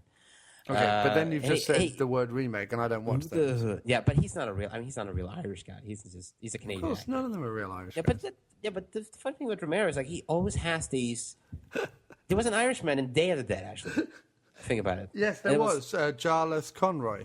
Yeah, he always has these caricatures. But I think he is Irish, isn't he, Jarlath Conroy? Oh, yeah, probably. But Romero, I mean, like the guy... Mary, Jesus, and Joseph. Yeah. I won't be able to drink any more of this fucking stuff still, because there'll be none of it fucking left. Yeah. But the guy who plays the Jamaican guy, John, I mean, he was not a real Jamaican. That was a New York actor who put him on a Jamaican accent. So yes, and do you want to know what other movie he appears in? Oh, tell me. The other movie he appears in that I recognized him before there was even such a thing as IMDb is the Mel Gibson, Julia Roberts, Richard Donner movie Conspiracy Theory. He plays the wheelchair newspaper guy at the beginning of the movie when Mel Gibson rocks up in his cab and is dancing along to the drumming. And then at the end, it turns out he's really a CIA guy. I think his name is Flip or something, or Twitch or something like that. Anyway. But, anyway, so Romero, he likes these characters. I mean, he likes his Irish guy. But, like, the Irish guy... Yes, he likes his Irish guys, yes. Yeah, we'll go the guy with who they drink. That's what they do. Right. No one's going to say that his, like... Well, no, I mean, look, Irish people, they do drink. I can't deny that. That's a fact, so... Yeah, so... Yeah, Diary of the Dead sequel to... No, I'm talking about... God. Survival of the Dead is a sequel to Diary, which is then finished up in land, is the idea. Right. So Survival is the sequel to Diary because we're introduced to the military guy... And we even see the footage again of him attacking the Winnebago from Diary is repeated in Survival. Indeed. So, and it's him and a bunch of other soldiers and this one female soldier. Of course, I mentioned this in the comments. That introduces this female soldier who's sitting there and she's masturbating out in the open. Yeah, which is just it's what Romero thinks lesbians do. This is his comment on lesbians. He reckons that all lesbians get hit on by highly charged Hispanic men and constantly reject them. They masturbate in public, and they only ever think about sleeping with women. That's all they think about all day. So that when the sister shows up later, she's like, oh, maybe we've got something to work with, you know. Because it's all about just fucking women, yeah. And I said on Facebook that Romero had been possessed by the spirit of Lucio Fulci. At this point, no, I think he's been possessed by the spirit of Lars von Trier. If you're going to have like just people masturbating everywhere, yeah. Oh, yeah, right, exactly. No, I mean, again, people say, let's go through the list. What problem was Chris Armstrong? A zombie rides a horse, and yet the CGI is horrible and goofy. Still found it kind of watchable, though, because I kind of like the warring family idea, but I doubt I'd ever sit through it again. You say, gratuitous woman masturbating, exclamation mark. Who does Romero think he is, Lucio Fulci? Matt Street says the main problem was apathy. People were bored of Romero's zombiness. I don't think people were bored of zombies. I think they just, I think Survival just came out, and there was a million other ones that also came out at the time, and no one even bothered to look up the fact that it was a Romero movie. Jason Ross said somehow he's never seen it. Doc Paul Croson said it's a zombie melodrama. I'll probably find an audience now. It'll probably find an audience now, what with the Walking Dead fans, but he can't remember hating it. Mark Burns says it was Father Ted on Zombie Island. He said, I didn't hate it. I thought it was better than Diarrhea of the Dead. The cinematography was nice for a start. Why exactly did Romero think that a soldier masturbating in the outdoors at night during the zombie apocalypse was a good idea? That seems to be a real problem. People have a problem with women masturbating on film, and yet when something like blue is the warmest color happens and they have like a 20-minute lesbian sex scene, everyone talks about it being a great work of art. So, yeah, I don't understand it. And people have actually been screaming at me about Nymphomaniac and about how good that 5-hour piece of fucking shit is. So, like, all of a sudden, Romero does it, and that's a problem. But everything else, it's fine. Mark Burns doesn't like the fact that it's only as graphic as an episode of EastEnders. I'm going to go through and see if anyone's said anything else. I think Craig Everett Earl says, I liked it. I even thought Diary of the Dead wasn't bad. I thought I was going to hate it because I pretty much loathe the handheld stuff. But I think he was one of the first ones to not have the camera fall and have it staring at a wall or the ground or the last 2 minutes or something. Give Romero $100 to make a film with, and I'll go see that before the new Annabelle film. Then it breaks down into a discussion about fucking Annabelle, which I don't care about at all. But I think the main problem with this is people don't like zombies riding horses and they don't like women masturbating. But I think the main problem with this movie is, what are the zombies doing there? Nothing at all. Yeah, I don't know. I feel at this point, you're just kind of, I think, me anyway, I think people maybe also, we're kind of burned out on zombies. You know, I think people were just like, boy, another zombie movie. You know? And at this point, like you said, at the end of the movie, the zombies can eat horses, but you're like, that's not so great because they can eat up all the horses and then they're going to move on to new food. So I feel like just because we've already established in the Romero law that they don't need sustenance to survive. No, yeah. So I mean, what's the point? Aside from well, you might as well get them to eat teddy bears so that at least they're not stealing any food from us. They're just stealing cotton wool or whatever teddy bears are stuffed with, foam or whatever. Yeah, I mean, so I feel like. Or I don't know. You could shoot them in the fucking head and get on with it. Exactly, but again, that's what Romero is all about. But you just can't solve this situation, you know, because we're always just arguing with one another, you know. Can't make up minds, but I can't live together on this island. Yeah, we've got an island. We're only two families, but even so, we're going to fight to the fucking death. And I think the worst part of Survival Dead is, first of all, what's the zombies doing there, and secondly, worse than the CGI, worse than the masturbating woman, worse than the zombie riding the horse, worse than any of those things, the twin sister. The fact that the twin sister shows up, right, which is out of nowhere does the twin sister show up. Like, where the fuck did that come from? And at the end of the movie, when they're having the shootout between the old Flynns and the Muldoons, they're having a shootout, right, between these two people. She walks out in the midst of it, right, says, you could all now start shooting at each other, blah, blah, blah, blah, blah. And then, of course, then she goes up to her sister, who's a zombie, in the paddock, and gets fucking bitten.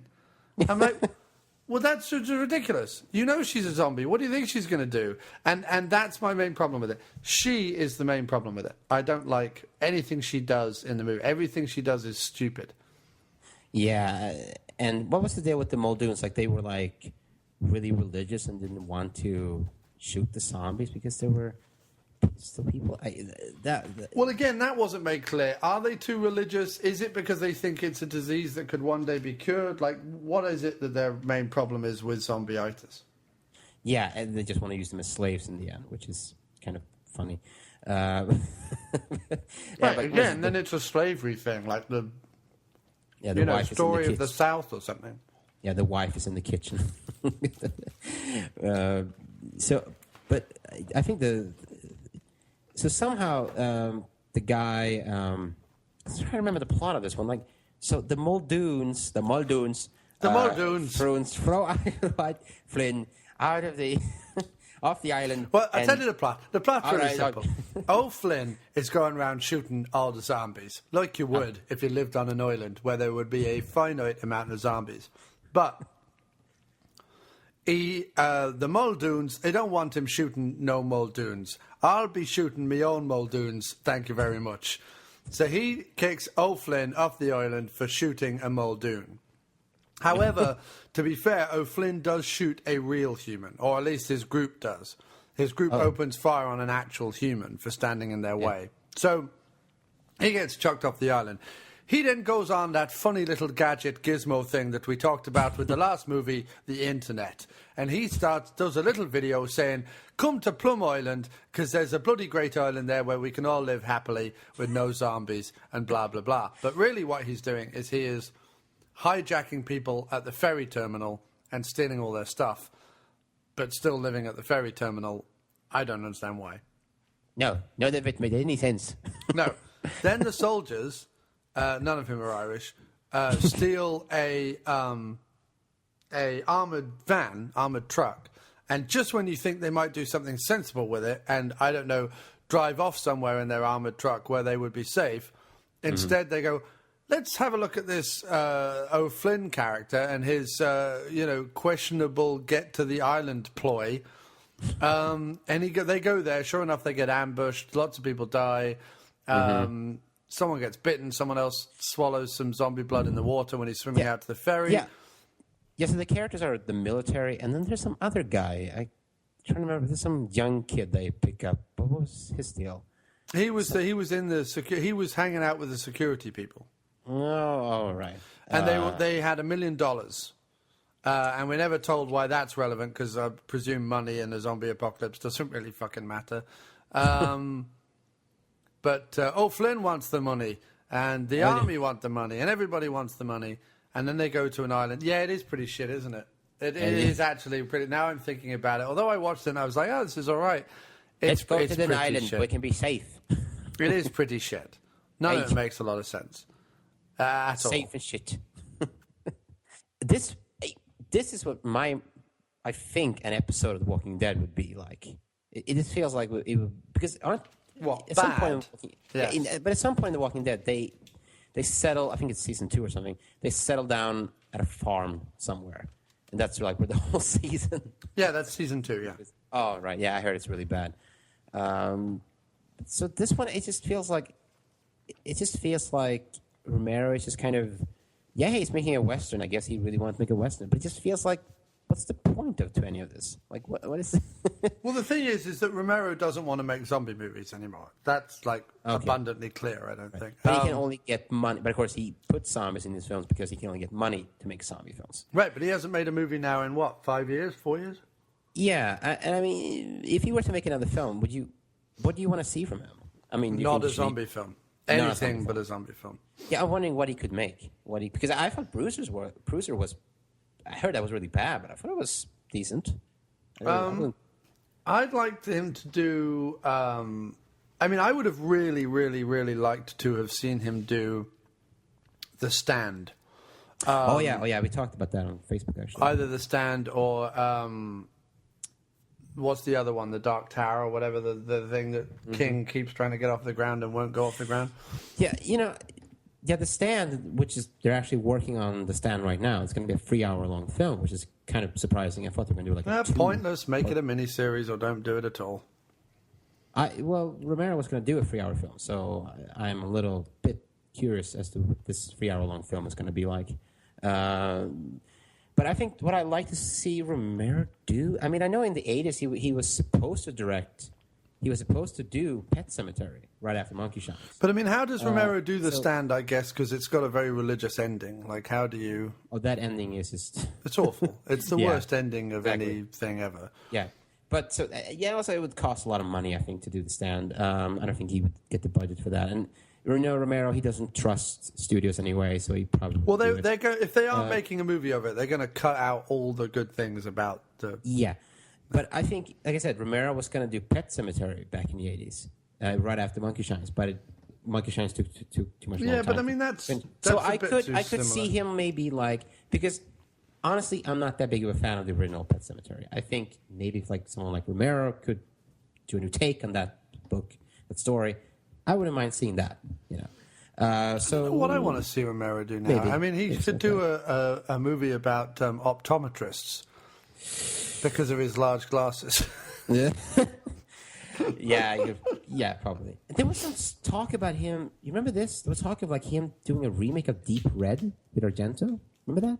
Yeah, I don't want. Was it going to be in 3D or something? Very strange. But now his son is doing a remake of Night of the Living Dead. Oh, I saw that. It was like it was going to be like a prequel or something. Oh yeah, look, I don't even listen to the word prequel anymore. I assume remake. Sure. I mean, anything that's they're going to be like, we're doing a sequel, actually. How can it be a prequel anyway? The Night of the Living Dead is when the zombie outbreak happens. What's the prequel? Everyone just sitting around being nice to each other? I think they can explain what the zombie... it doesn't need explanation. Oh. But, that's the funny thing about... Whenever they say, we're going to be making a prequel, or we're going to be making a sequel, it's just going to be a sequel that's really a remake in disguise. You know that. Or a prequel. Right, of course. Yeah, this is all it is. Like the Thing prequel. It was just a remake. It was basically just a remake of the John Carpenter film. So it was a remake of a remake that was already done well. So in the end, it's just a remake in disguise. That's all it is. So I don't know. I mean, Romero. How old is Romero at this point? He's 74, right, or 75 or something. Yeah, but Mick Jagger's still touring, so I think Romero can still make movies. I know at this point Romero is actually writing. He's doing this comic book series for Marvel. Yeah, he's doing what Carpenter was doing, just making money off comic books. Yeah, that's all they can do at this point. That's all they, I think, can bother to do. So, I think with Romero and Carpenter, it's legitimately all they can be bothered to do. Sure. I'm sure someone somewhere, if Kevin Smith can get 4 or 5 million to knock out Tusk or knock out Red State or whatever it is, then fucking Romero and Carpenter can get 4 or 5 million. They just don't want to work on those budgets. And I don't blame them. I'm just saying, if Kevin Smith can knock out low-budget horror movies or thrillers or whatever you want to call them, then so could Romero and Carpenter. They just don't want to, I guess. Mm. Yeah, and I think partially it's age, partially it's, financing. They just can't get the right financing. I think, and also, I mean, and I talked about this actually when I was on the Bloodbath and Boomsticks podcast. We talked a little bit about Romero, and I talked about how these guys, Romero, Carpenter, these guys never really wanted to do, these studio films. Carpenter, they never wanted to make horror. They always wanted to make something else. Sure. They always just ended up making horror. Sure, but they are the ones who doesn't want to work with. They don't want to have to deal with studio politics. And I brought up like someone like Wes Craven, of course. He is surrendered himself to Hollywood. He's just doing studio films at this point. So you can see him because he's, Craven. He made Scream, and then he made Scream 4, eventually, and he's just making studio films, and so that's the deal with these guys. Like, and even Toby Hooper, I think that these guys are just the reason why they're not making any movies at this point is because they didn't surrender themselves to Hollywood. They're not making, and they're not allowed to make. Well, The Thing was a Hollywood picture, and a lot of Carpenter's were studio-produced movies. Sure, The Thing was I think the last one was Big Trouble in Little China. It was like a studio film, and after that he went back to independent films with They Live and Prince of Darkness. But Vampires is a studio film. Yeah, it wasn't. Well, I think Memoirs was a studio film as well. Yeah, but he's a director for hire on that. He didn't. Sure. Yeah, and In the Mouth of Madness was a New Line Cinema. But Carpenter, I think, has said it that he didn't really like working in studio films anyway. Like he had some big problems with studio films. And sure, of course. So yeah, I mean, and even I feel like with In the Mouth of Madness and with Vampires, I feel like he was sort of. I don't think those were necessarily passion projects for him. I feel like. With Big Trouble in Little China, he wanted to do something different. He didn't want to make any more horror films, I think, at that point. But then it was like, nope, you got to make more horror films. That's all you're going to get financing for. So, yeah, I feel like at some point Carpenter particularly, he just doesn't have the passion anymore for making films, I feel. All he wants to do is just sit down and, I don't know, smoke weed and play video games. That's all he wants to do at this point. And that's fine. I say let them. Yeah, sure. I mean, look, God, they're old. I mean, we gotta face it, they're old guys, you know. No, I mean, listen, I more than anyone would love Romero and Carpenter to make more movies, but if they're not going to put effort into them, I'm not interested. Sure, and also, I mean, I feel like talking about Romero here, you know, the thing about these zombie, these later ones, this next trilogy, if you want, it really feels kind of superfluous. I don't know what I'm trying to say. Superfluous, yeah. Yes, exactly. They don't feel like, I feel like Romero could have made Night, Dawn, Day, and I don't think we don't really need these films. I feel. I don't necessarily agree. I think he's still got... Sure, Land of the Dead has something to say, and he's trying to say something about the media, but I don't know. It feels like he said what he has to say with these older films, and I feel like at this point he's just kind of, I don't know. I mean, like you said, like I'm not going to write Land Diary or Survival off. I think it's absolutely fine that he made them. Sure, but like you said, like Land of the Dead didn't have to be a zombie film, you know, and Diary of the Dead, you know, kind of zombie film, I suppose. But then you look at this one. You said it. This is not really. He doesn't care about the zombies at this point. This is really a western. He doesn't want. Well, because what are they doing in there? They're as you say, they're either slaves or they're, you know, in the way, or they're just monsters. Like they've not evolved. They're not. They're not even like Dawn of the Dead. They're not even kind of going back to the mall and just bumping around. I suppose you could argue that the woman in the kitchen is kind of doing what she always used to do. So I suppose that fits in with that idea. But I mean, I don't really know why they're in the movie. Yeah, I just feel like at this point, it's the zombie genre has taken off and it's become its own thing now. And Romero is kind of trying to. He was trying at least to sort of stay in that game, you know, but I don't know. It just, I don't think I'm ever gonna. Maybe at some point I'll watch Land of the Dead for some reason, but I don't think I'll ever rewatch Diary or Survival. They don't have anything there for me to, you know, want to see again. I mean, they're not good. I don't think there are any good gore effects in Survival. I mean, I'm trying to think of any good ones.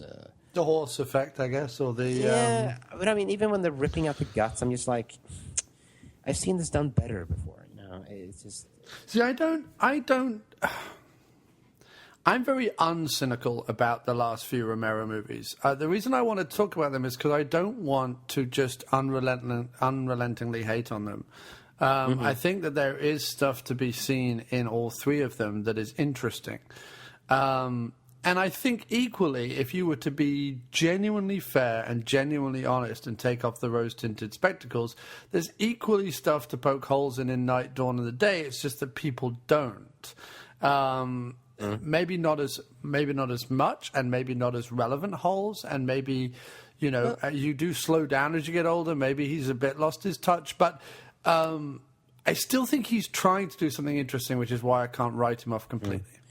But I think Night, Dawn, and Day, I think those films still, I mean, some people don't really like Day, but I think those films hold up because I'm trying to think, they were, you know, when they came out, they were new and they were fresh and they had some exciting, it felt like a trilogy that was going somewhere. This one, to me, doesn't have that. It doesn't have that sense of that it's going. I mean, what ultimately, if you look at it as a trilogy, Diary is the first one, then you have this one, then you have Land. Where's it all leading up to? Like, it's a very, you know. But what's any of it all leading up to? The annihilation of the human race. Like, there's no, unless you're going to. There's only two ways you can go. That's what they. You either kill everyone or you save everyone. That's what they come around to. It's the end. We're not going to survive this. Which some people have a problem with, apparently. Some people don't want to believe that. But I think that's definitely what would happen if the dead would come back to life again. Well, especially considering there are more dead people on the earth than living. Sure. If all the dead people actually rose... if we're talking about actual rising from the grave dead people, we're going back to the original, where the dead actually come back to life and it's not just transmitted through a zombie bite, then yes, we would be dead in days. Yeah, I mean, people are dying. I mean, as we're talking right now, there's probably someone dying, you know. So it's happening all the time. So we would never survive this. So I don't know. I just watching this trilogy, whereas the original one was, you know, you see where it's going, you know, it gets worse and worse and worse, and eventually, you know, you see that we're not going to survive this. Whereas in this one, it feels like, okay, it's a reboot of some sort, but where is Romero going ultimately with this? If this is a trilogy, it's a very kind of messy trilogy, I have to say. Like, it's not very... I mean, I don't know. It's just... Yeah, he's just pumping out more zombie films because that's what he can get money for. But he is trying also to make other ideas that he's had for years, and he's trying to put them in zombie films. And the most success that you have... The reason why Dawn of the Dead is considered successful, primarily, is because the reason why the zombies are there... The fact that there is a zombie apocalypse and the thrust of the story and the social commentary all blend together. So in other words, the shopping mall and the idea of capitalism, the idea of what it does to people, is as important to the zombies as it is to the humans that are surviving. Mm-hmm. And that makes it a sort of perfect wraparound story. The same can't be said for Land Diary and... survival. The zombies represent too many things or don't represent enough. And you feel with Land of the Dead there should be a sequel to that one, but no, it's not. But what would the sequel be? Them driving up to Canada and facing more zombies? I mean, who cares? Yeah, exactly. Driving up to Canada where they're like they meet Canadian zombies, maybe? Yeah. That could be the next one. Which is, you know, that's where Romero lives right now. He's in Canada. He's abandoned Pittsburgh, Yeah, because, you know, he's so tired of all the zombies for running the world. He's tired. He just, you know, I mean, like, that's the thing about Romero. Like, if you look at all of his films, like, they're kind of, you know, represent him in some ways. Like, they're his career in some ways, I suppose. And that's what is going on here, I suppose. Like, yeah, let's just go up to Canada. I don't want to live anymore in the United States, you know. Because, like, you can look at Knight Riders and say, like, that's, like, a symbolism for his career at that point, and, you know. So I guess that's what these new movies represent for him. Like, it's him living in Canada and just, you know, avoiding the rest of the world in some ways, I suppose.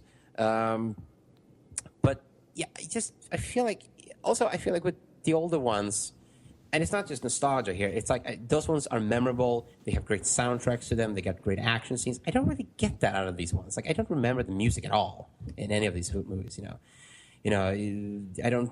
The gore. Right, but that's modern filmmaking. I don't remember the soundtrack of 90% of the films I watch. Sure, but I mean, like, the gore, I don't think it's very memorable. There's none. The characters just aren't that memorable. I just, you know, there's just none of that. You know.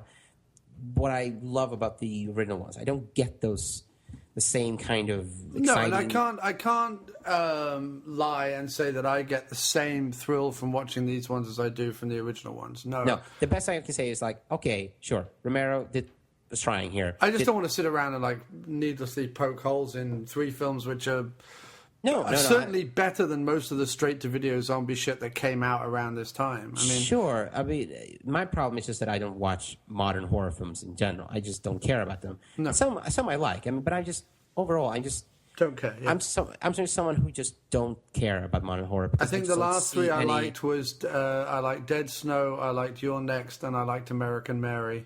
That was probably about it. I haven't seen Dead Snow. I actually just heard that Dead Snow 2 was better than the first one. So okay. I'm curious. That's quite possible. Yeah, I'm just going to be a little weird and watch the second one first. So, yeah, I mean, I like Wreck.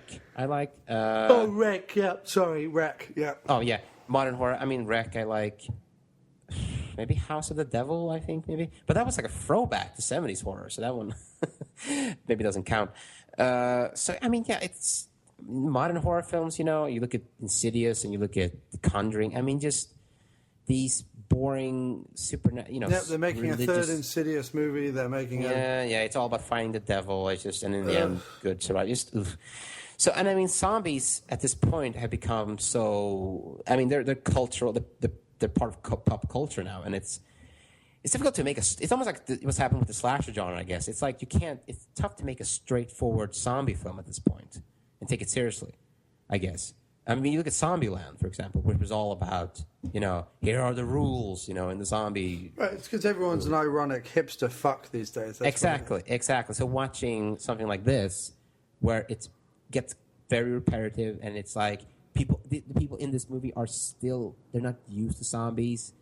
It's kind of weird, I suppose, for the younger generation. Yeah, because there's no cynicism to it in terms of about the movie making. There's cynicism against the human race, and there are people who just hate slow-moving zombies as well, who think they should be running, which is just they shouldn't be running. I mean, it doesn't make. I mean, I'm fine with it in Return of the Living Dead, where it's a spoof, but in you look at the Zack Snyder one. I mean, they're running, but it's like they're sprinting. They're sprinting. I mean, they're like The thing that drives me nuts about it is that if you want a powerful zombie. A vampire is a powerful zombie. A vampire is an undead creature with supernatural powers. Do that movie. But the trouble is with vampires is they go, well, we don't want to do 3 weeks of night shoots, so we have to find out a way for them to run around during the day. And you're like, well, then you don't care about writing this movie. All you care about is having a monster that can run around during the day and bite people. Well, that's not interesting. You have to have a reason for that to exist and a rule for that to abide by. Yeah, and there's a thought behind the fact that the zombies are slow moving. Of course, they've crawled out of the grave. They're dead. They'd snap their ankles.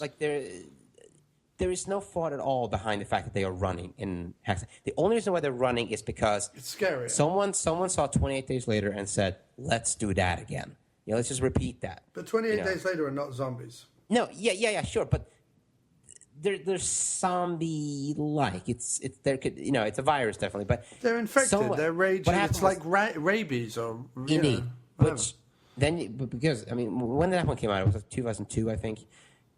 That movie was a big hit. Got a lot of word around, and then someone was like, "Hey, let's remake Dawn of the Dead." And then maybe it was the guy who wrote it. What was his name again? I'm trying to remember. James Gunn. Yeah, James Gunn, or maybe it was Zack Snyder. Someone said, "Hey, you just saw 20 Days Later, right? Yeah, isn't it cool how they're running around? Isn't it more exciting like that? Let's do that." So that's, I think, why they decided upon running zombies. I don't think anyone said, "Hey, let's break new grounds and have running zombies because it's so much better than slow moving." I think someone just said, "Hey, we just watched 20 Days Later. Let's do that." Or why not be inventive and come up with a new monster? Which is what 28 Days Later... 28 Days Later, the reason why I give that a pass is that it came up with its own monster. The rage virus is its own monster. Is it based on zombies? Yes, but then are zombies as we know it, Romero zombies, based on vampires? Yes, because they're based on Richard Matheson's I Am Legend. So everything is based on everything. So by all means, go ahead and have rage virus-infected creatures, but don't call them zombies, and don't call it Dawn of the Dead, and don't make, go on and on and on. And in Dawn of the Dead, it has to be a virus, because as we're shown, just someone is shot in that movie and that person is not brought back to life. It's not, because in Romero's films, I mean, he said it's more of a speculation, but he says it in Day of the Dead. We're being punished by our creator. Which must be the only explanation as to why the dead are walking, are rising. Well, no, because he knows that it's interesting that if you're going to have human beings as the focus of your story, it's interesting for them to be discussing why it's happening. If someone from the CDC or the government come on the TV and go, "This is happening because of a space probe or because of a toxic leak or because of Zack Snyder's unimagination, whatever," then you have nothing for your characters to talk about. All your characters are talking about is, we've got to hide in this room, we've got to eat this thing, we've got to find warmth, we've got to find... It's not... There's nothing philosophical about it. Yeah, it's just an action movie. It's just a mindless action horror movie. And it's just all about getting the gun... It's gun fetishing, which I hate. I hate it when they fetishize guns. Right. It's just, it's so cool. We're using guns. We're going to blow it. Yeah, that's how we do it. Again, I think it's partially inspired by video games, which I'm sure Zack Snyder played a lot. I think Zack Snyder is one. I think if you got up close to him, he'd look pixelated. Yeah, an old Game Boy. So I wasn't going to get it. I mean, there's no thought at all behind that remake. And oh my god, the Day of you haven't seen the Day of the Dead remake, right? No, why would I? Oh, it was so bad. With Mina Savari? No. Oh, good God. It was even worse than the Dawn of the Dead remake. And again, Running Zombies in that one. And it's just Running Zombies, which we get, I think, in Zombieland as well. Like, it just doesn't make any sense to me. I mean, zombies don't make any sense, but to me, they should be slow. I mean, they're dead. I mean, their angles should snap, like they say in Diary of the Dead, in fact. Well, there's arguments because Night of the Living Dead starts with a ghoul that seems pretty mobile. And whatever. And you could argue that I would not have a problem if if a zombie got hungry and got quicker and was chasing its prey down, that's one thing. Or if the argument is that the zombies have only just started coming back at the beginning of Night of the Living Dead, that when they first rise from the dead, they have more mobility than when they decay. That's another thing. But yeah, absolutely. I mean, I think the zombies in Zack Snyder's movies should eventually slow down. You know, they start to rot. You know. Yeah, of course. And I think the first one that actually addresses the fact that, hey, wait a minute, zombies are slow, is in the Night of the Living Dead remake from 1990, because it's that scene where Barbara's like, hey, wait a minute, they are so slow, we could just walk right by them, and you know, and that's true. I mean, you look at they're so goddamn, they're really slow in the remake, and you're like, yeah, you probably just walk around them. So that you start to notice that they address these things in these later zombie films, you know, which. Well, yeah, zombie films are meant to do about the amount of of zombies and of course, someone should eventually go. And this is something you'd notice in like even Michael Myers movies or mommy movies. Like they're really slow. You could somehow, you know, it's fun sometimes. I think when the character does address that, you know, that issue, like we could probably just, you know, but. The problem yeah, but then you get the Friday the 13th remake where he has his own series of Batman tunnels so he can pop up wherever he wants. The problem is when you start introducing running zombies is that kind of cheapens the suspense. Which is a lazy idea. It's just, whatever, we want it more frightening running zombies. And it doesn't work because it's like, when you have running zombies, then how are you going to survive them? You can never get away from those. Right. That fucking sucks. So, yeah, I mean... Romero, I don't think, you know, his zombie films, his later ones, they haven't really worked because of the fact that I don't think people want to have any of these sort of social commentaries. And also because at this point, Romero just feels like he's just sort of reaching this point. Like he's trying to say something, and he's already. I feel like he said what he had to say in his original trilogy. And at this point, this point doesn't really feel all that necessary to me.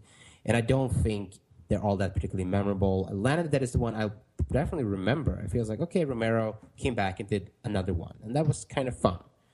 But Diary and Survival, and especially Survival, they just feel, boy, you know. It's like John Carpenter making Halloween 8 or something at this point. It's like Carpenter making The Ward. Yeah, or something like that. Yeah, but I mean, is it making another... I know what you mean. Yeah, it just feels like, you know, it's like Toby Hooper or someone like that, making another sequel to something he made in the past. It's like Texas Chainsaw Massacre. Yeah, 5 or something. Like, what is the point really anymore? It's like you can't really. I mean, yeah. And let's end it there, I think, Philip, because you're right. That's a nice, depressing zombie-style sort of ending that Romero would do. What's the point? So let's end it there, I think so. Yeah. Also, we've got a nice 2 hours, and that'll be more than enough for me to edit down into something. So anyway, thanks ever so much for talking later Romero with me, Philip. It's been a pleasure. It's been a thrill. And I think we pretty much came up with the definitive decision or the definitive opinion, which is, I don't want to needlessly attack them, but you're right, they don't amount to much. Hello, it's Michael Caine here. And I'd like to say a big thank you to all of you who have listened to our Halloween podcast. It really was an absolute pleasure to have you listening to this program. I know we couldn't hear all of you, but I could bloody sense you in my heart. So, to sing us out, as it is a special Halloween show, I've asked my good friend, Christopher Walken, to do a rendition of, well, what is possibly the most famous Halloween song ever written. It is, of course, the Monster Mash. Chris, mate, take it away. I've got to go have a bloody lie down. Okay, guys, look, I've told you, don't fart in the tub. It's okay. Just stop. I know you've eaten a lot of hummus, but come on. I was working in the lab late one night when my eyes beheld eerie sight. For my monster from his slab began to rise, and suddenly, to my surprise, he did the mash. He did the monster mash. The monster mash. It was a graveyard smash. He did the mash. It caught on in a flash. He did the mash. He did the monster mash. From my laboratory in the castle east to the master bedroom where the vampires feast. The ghouls all came from their humble abodes to get a jolt from my electrodes. They did the mash, the monster mash. The monster mash. It was a graveyard smash. They did the mash. Caught on in a flash. They did the mash. They did the monster mash. The zombies were having fun, and the party had just begun. The guests included Wolfman, Dracula, and his son. The scene was rockin', all were digging the sounds. Igor on chains, backed by his baying hounds. The coffin baggers, who knew, that were about to arrive with their vocal group, the Crypt Kick of Five. They played the Monster Mash. It was a graveyard smash. It caught on in a flash. They played the Monster Mash. Out from his coffin, Drac's voice did ring. Seems he was troubled by just one thing. Opened the lid and shook his fist and said, "That ever happened to my Transylvanian twist? It's not a mash, Drac. It's a graveyard smash. I don't know what to tell you, but it caught on in a flash. And now, Drac, it's the Monster Mash. So, everything's cool. Drac's part of the band, and my Monster Mash was the hit of the land. For you, the living, the smash was meant to. When you get to my door, tell him Walken sent you, and you can mash. Do the Monster Mash. And do my graveyard smash, then you mash.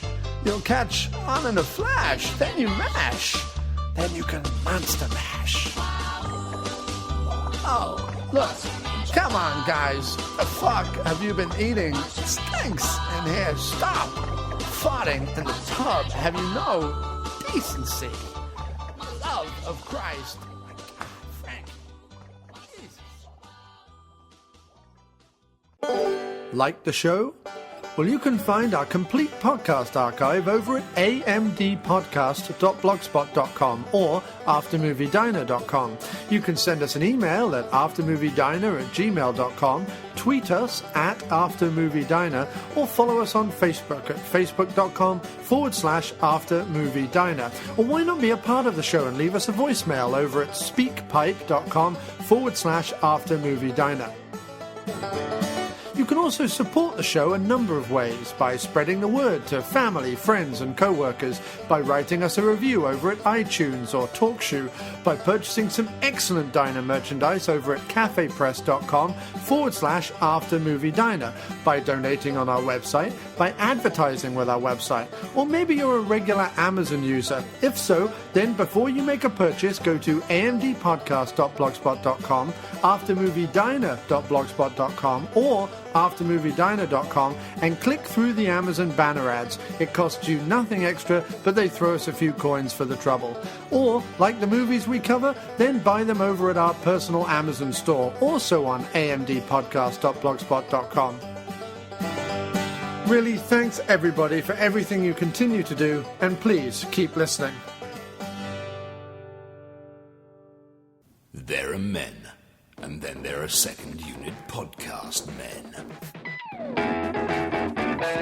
The podcast you've just been listening to is part of the Second Unit Podcast Network. Find all of our shows at 2upn.blogspot.com or on Facebook under the Second Unit Podcast Network.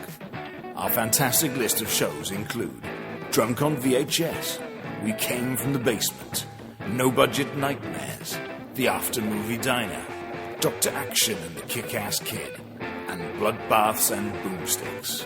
Take one podcast into the shower. Don't be a blithering idiot, Alan. We can give you the multiple podcast cleansing system all in one place that your hair deserves. Our programming is available across all platforms, from iTunes to Podomatic, TalkShoe to Stitcher, so you have absolutely no excuse.